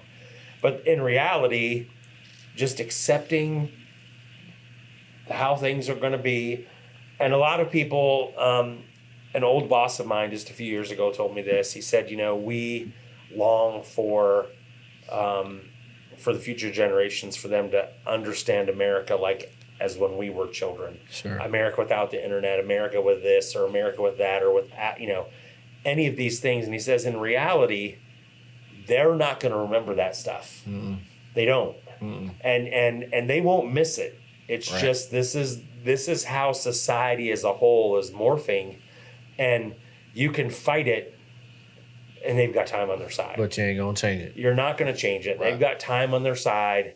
If the government has a certain agenda, or society has a certain agenda, that's going to happen. You as an individual are not going to make a difference. And your happiness, if you tie your happiness to the rest of the world, you're going to be Unhappy. Disappointed, miserable. yeah. You're going to be miserable. Right. Tie your happiness to your family and the people you ride motorcycles with. I see it. Keep your circle small. That's right. You know, enjoy the folks that are around you. You know, control what you can control. I mean, when I was a kid, I think I nearly had to take anxiety medicine because I was absolutely certain the Hallmark movies back then were that the Russians were going to push the button and you were going to be on a swing set and you're going to see a bright flash and be vaporized. That was every freaking week when I was a kid on TV. And I mean, I was absolutely terrified that nuclear war was going to happen any moment. Mm-hmm. I don't think kids worry about that anymore. Right. I really don't. Yeah. So I don't think I had to worry about that. Right. People didn't. I think I worry about it more now than I did back then. Right. For sure. But you know, now I didn't grow up with people, you know, shooting people in schools. Mm-hmm. I didn't grow up with that. I And see people it. have anxiety over that right now, even though statistically it's minute that would ever happen. But it does happen. Yep. So I think being able to sort of roll with the punches and accept change and realize that, you know, you're here for a short time and you can be miserable or you can be happy, but it needs to be like you need to make a conscious decision where you want to be. Simple as that. You're right. So Bruce, right? So Bruce is like, I was bitching about something leading up to this trip I'm trying to do, and he hits me with the whole adapt and overcome scenario. Did I tell you the story at the camp out when he was about this, where he was like, he hit me with that. And then the next week, Monday was coming around and he was just sending me all these messages about all the shit was going wrong. And he kind of, you know, he shit his pants. I didn't know that. He had to walk back to the house and he was just talking about how his whole week was, and you know, which we shit our pants all the time, brother. It happens. It happens. I thought it was a fart. You eat a good steak at the Big Texas. Could make it across the parking lot. And I got to hit him back with, hey, adapt and overcome. You know what I mean? So it's like, Hey. it is, yes, on you get on these podcasts, it feels good to talk about these things that just bother you, right? Because my wife doesn't give a fuck. You know what I mean? Y'all don't give a fuck. I get it, right? But at least you're stuck here with microphones, listening to me for rant about what I don't like about certain aspects of. It's an event for everybody, though. But the truth is, yes, like I'm trying to adapt and overcome like my disdain with social media. How do I make myself happy to create things? How do I make myself happy to, live life? And, there's so many things I am happy for, but the thing that has given me so much, I'm having to figure out how to either live without it or adapt and overcome. Right. And that there's so many things that I think we all inherently think that it's a switch that just goes off, and like this problem or ailment or this task that you're doing, just like you hit the switch and all of a sudden I'm not this person anymore. I'm no, not unhappy anymore. This is a process of identifying these traits and trying to catch them in their infancy of like when they're starting to come out and change it. Right. When you start having these ideas of, being, riled up about what's going on the internet, you got to get to the point where you start to recognize it quicker. That way you can cut it out quicker. Therefore, it doesn't affect so much of your day and mind and consume. Right. And I think that's what we're all kind of dealing with right now in life. It's like whatever it is, whether you're anxiety ridden because you're just that way, or it's because so many things are changing so fast and you're not used to that kind of change and that rate of speed, or, like whatever it is, it's just a change, like absorbing what's taking place, recognizing it, and then making changes in your own life is it's a process of time, It's growth. Yeah. And it's not always easy.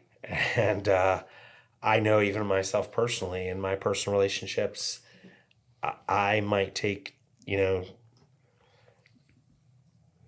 one step forward and 5 steps back, and then I might take 2 steps forward and one back, and it's I wish it was constant. I wish I were could be in the moment every single moment, but you can't, and you catch yourself being negative or being unhappy or not recognizing the positives in your life and only focusing on the negatives, and you have to stop that from happening, one way or another. And I think accepting the world is changing. Mm-hmm. You're changing, whether or not you want to accept that. That's it. And that you can make conscious choices. And nobody's perfect. You're not going to make every step correct. But as long as you have your sort of eye on the prize and what you want and keep working in that direction. Mm-hmm. But yeah, change is going to happen. That's it. Until it doesn't. And then that's the dirt nap, right? So.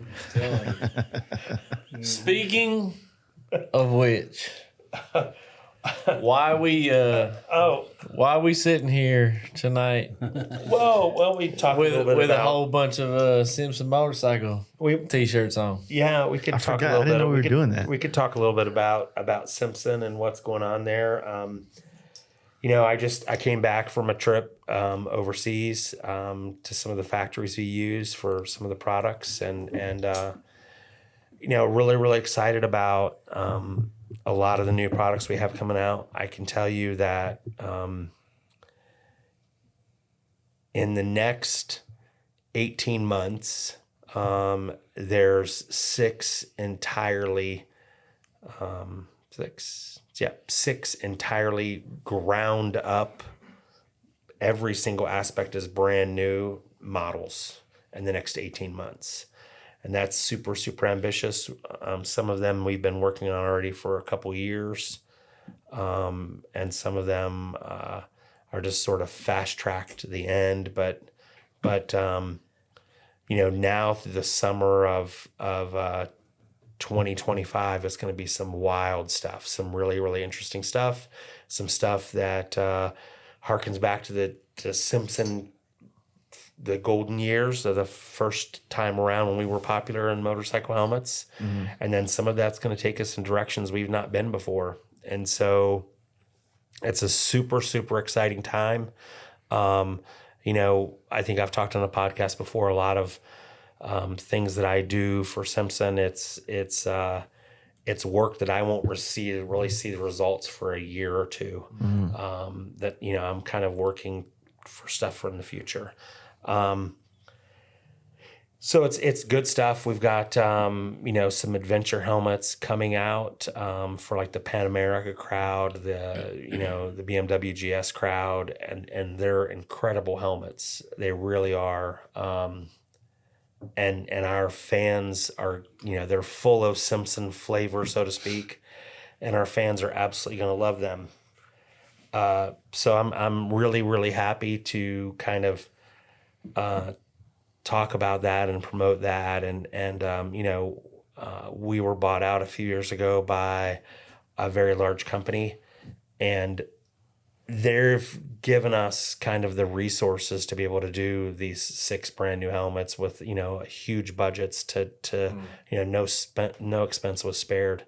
And it's, you know, it's incredible to have the opportunity to do that.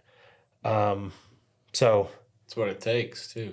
Yeah, absolutely. It's you know, it's a pretty exciting time. That said, for me personally, I think based on my needs for personal and professional growth, I've decided myself to make a change, and I have resigned my position,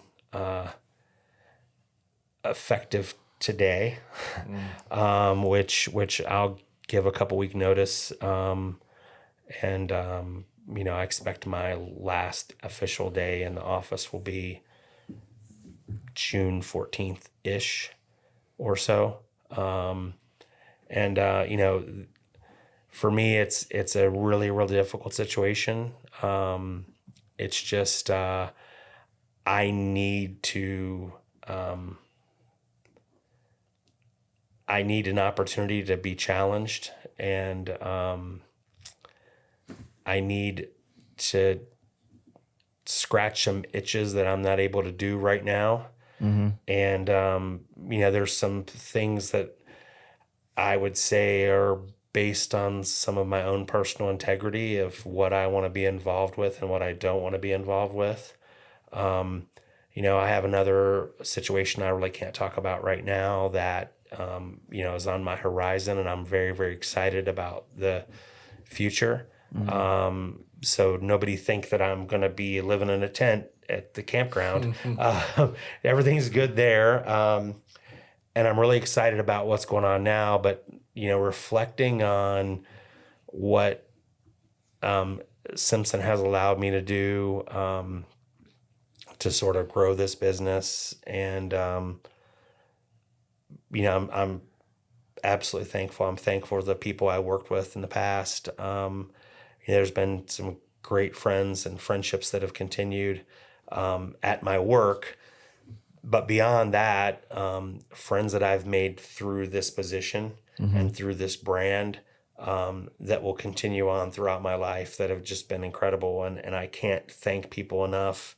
All the guys in this room, you know, the opportunity that with you guys embracing Simpson, and in turn sort of embracing my friendship, it's been incredible, and it's been one hell of a ride, and I'm so appreciative of that. I can't say we are as well. Yeah, absolutely. So it's been a tough decision for me, but it's been something I've been thinking about for a long time, and now is the time.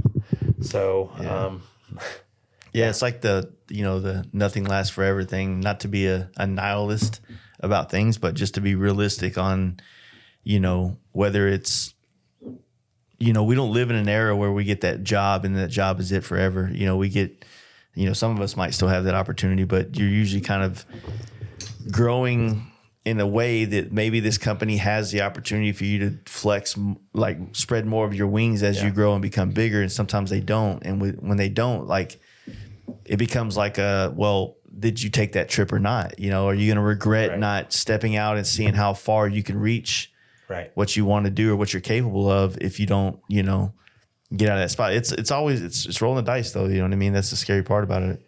Absolutely. Without question. I mean, I had, you know, when I joined Simpson, I would say like sort of the subculture, if you will, of, you know, sort of club style had kind of almost chosen us. Mm-hmm.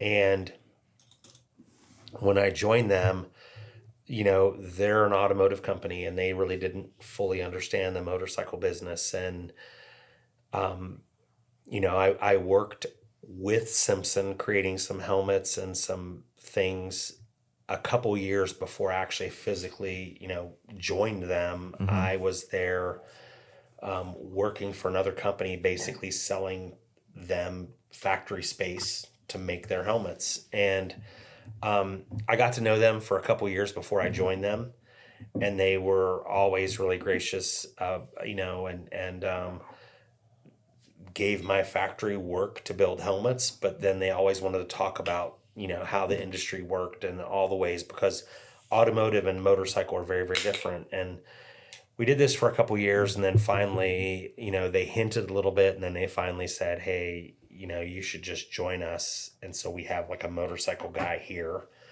And I did that, and I can't thank them enough for the autonomy that they gave me, that they pretty much just let me do what I said I needed to do. Mm-hmm. And, you know, luckily,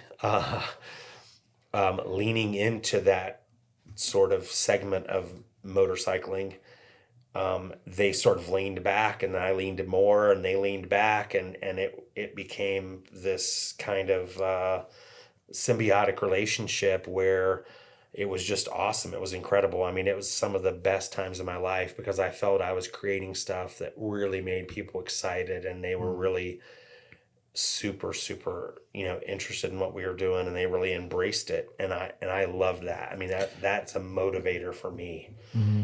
And, you know, things have certainly changed since, you know, our company was purchased by somebody else. The management that I really appreciated and kind of let me have the freedom that I needed. They're no longer there, and you know, it was a very, very hard decision to make, and one of the toughest parts about this would have been to tell those people that had given me so much freedom, hey, I'm leaving. Mm-hmm. But the fact that those people are no longer there, mm-hmm.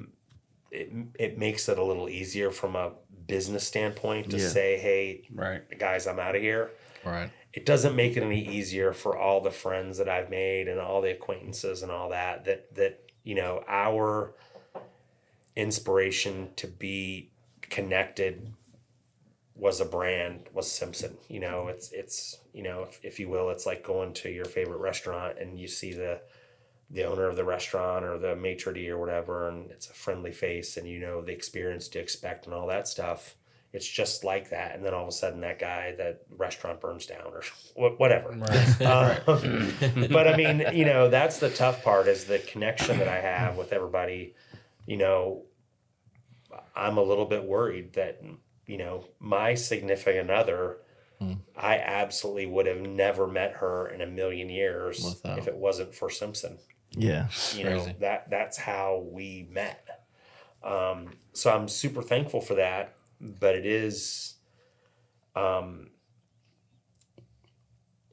it hurts in that, you know, I have to hold close to me that the relationships, all the friendships I have because of Simpson will remain.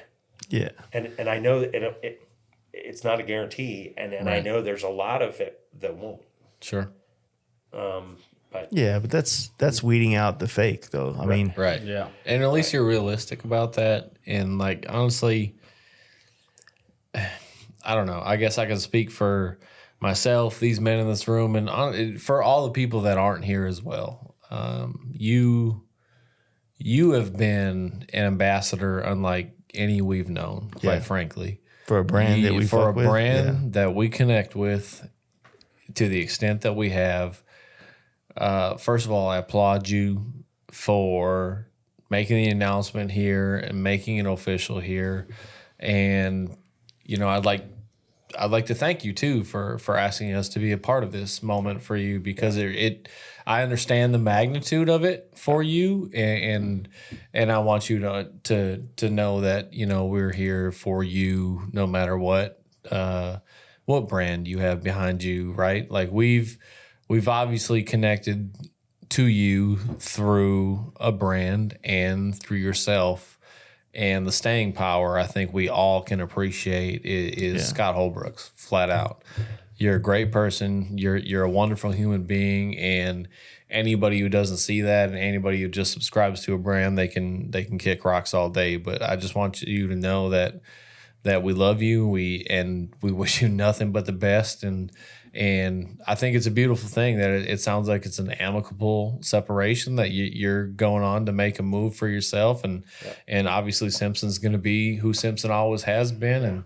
And that's a great thing. But I do applaud you. And I do think that it's their loss at the end of the day, because you are a phenomenal ambassador, human being, and ultimately employee, man. And that's for me and fuck anybody who's ever known you that's never going to be on a microphone to say it. Yeah. Thank you. Yeah. Times two. James, I appreciate that. Cheers. Man. Thanks, guys. Goddamn right. Cheers. That's what representing this shit all night. Goddamn it. And you guys, you all just thought we dressed like a bunch of fucking goons, didn't you?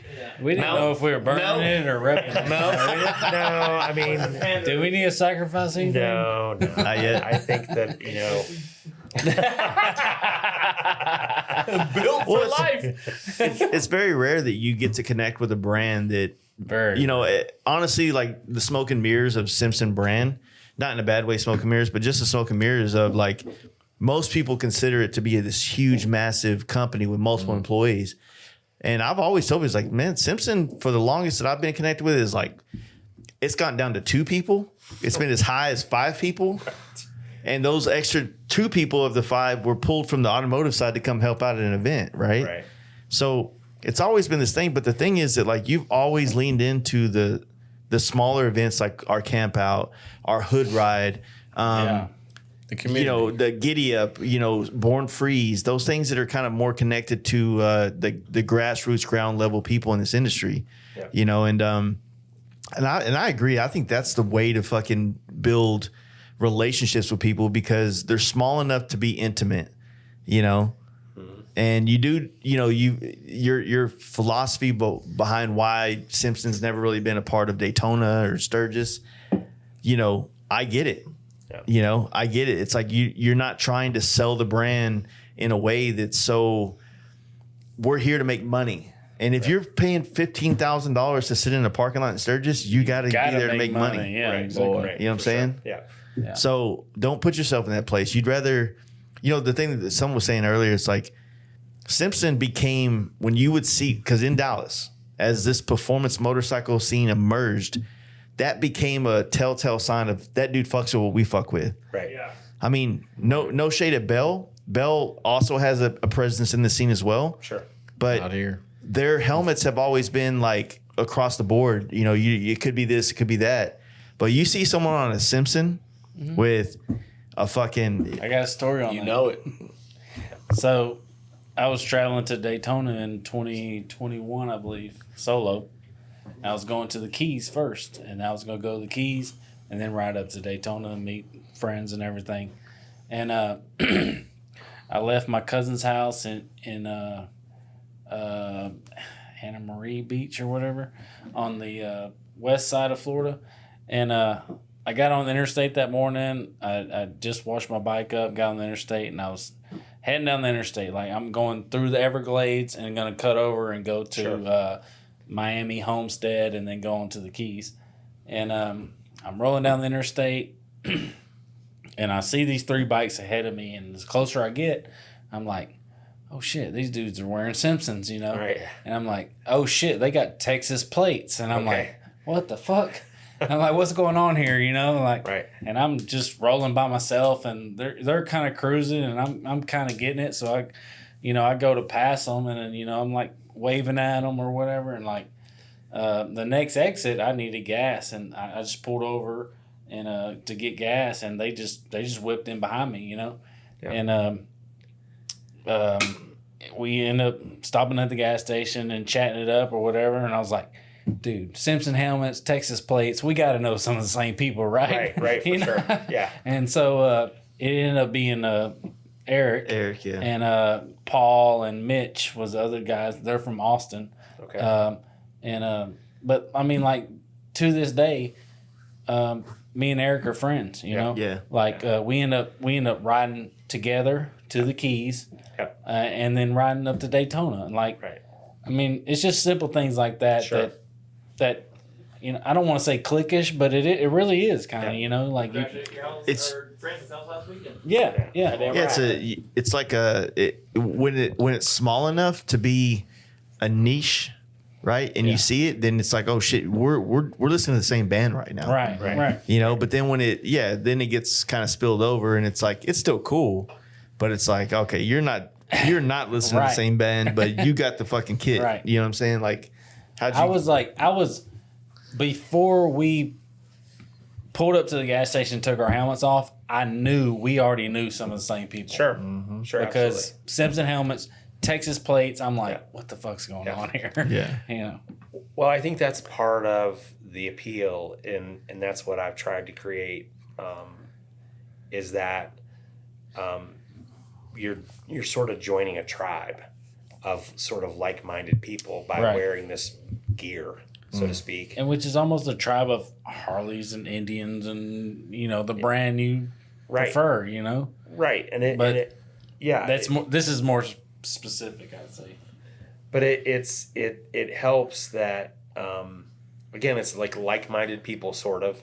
But then, especially if you're portraying like a certain kind of lifestyle that, hey, when you're wearing this brand, you're part of that life. And maybe you can't do the camp out. Maybe you do live in Indonesia. Mm-hmm. But you see the Instagram and you see all the stuff that happens, and you want to embrace that. You want to be part of that. And part of doing that is I can at least wear this helmet, and I can buy this bike. Mm-hmm. And maybe I can't do the camp out, but I can do this in my place. And I've heard you say it before, Jace, like people come to the camp out sometimes, they take a little bit of that flavor back to their local area. Right. Mm-hmm. And they probably don't fit in at the bike night with the regular crowd. They've got this vibe that you've created going on in Idaho. Yeah. It's pretty cool.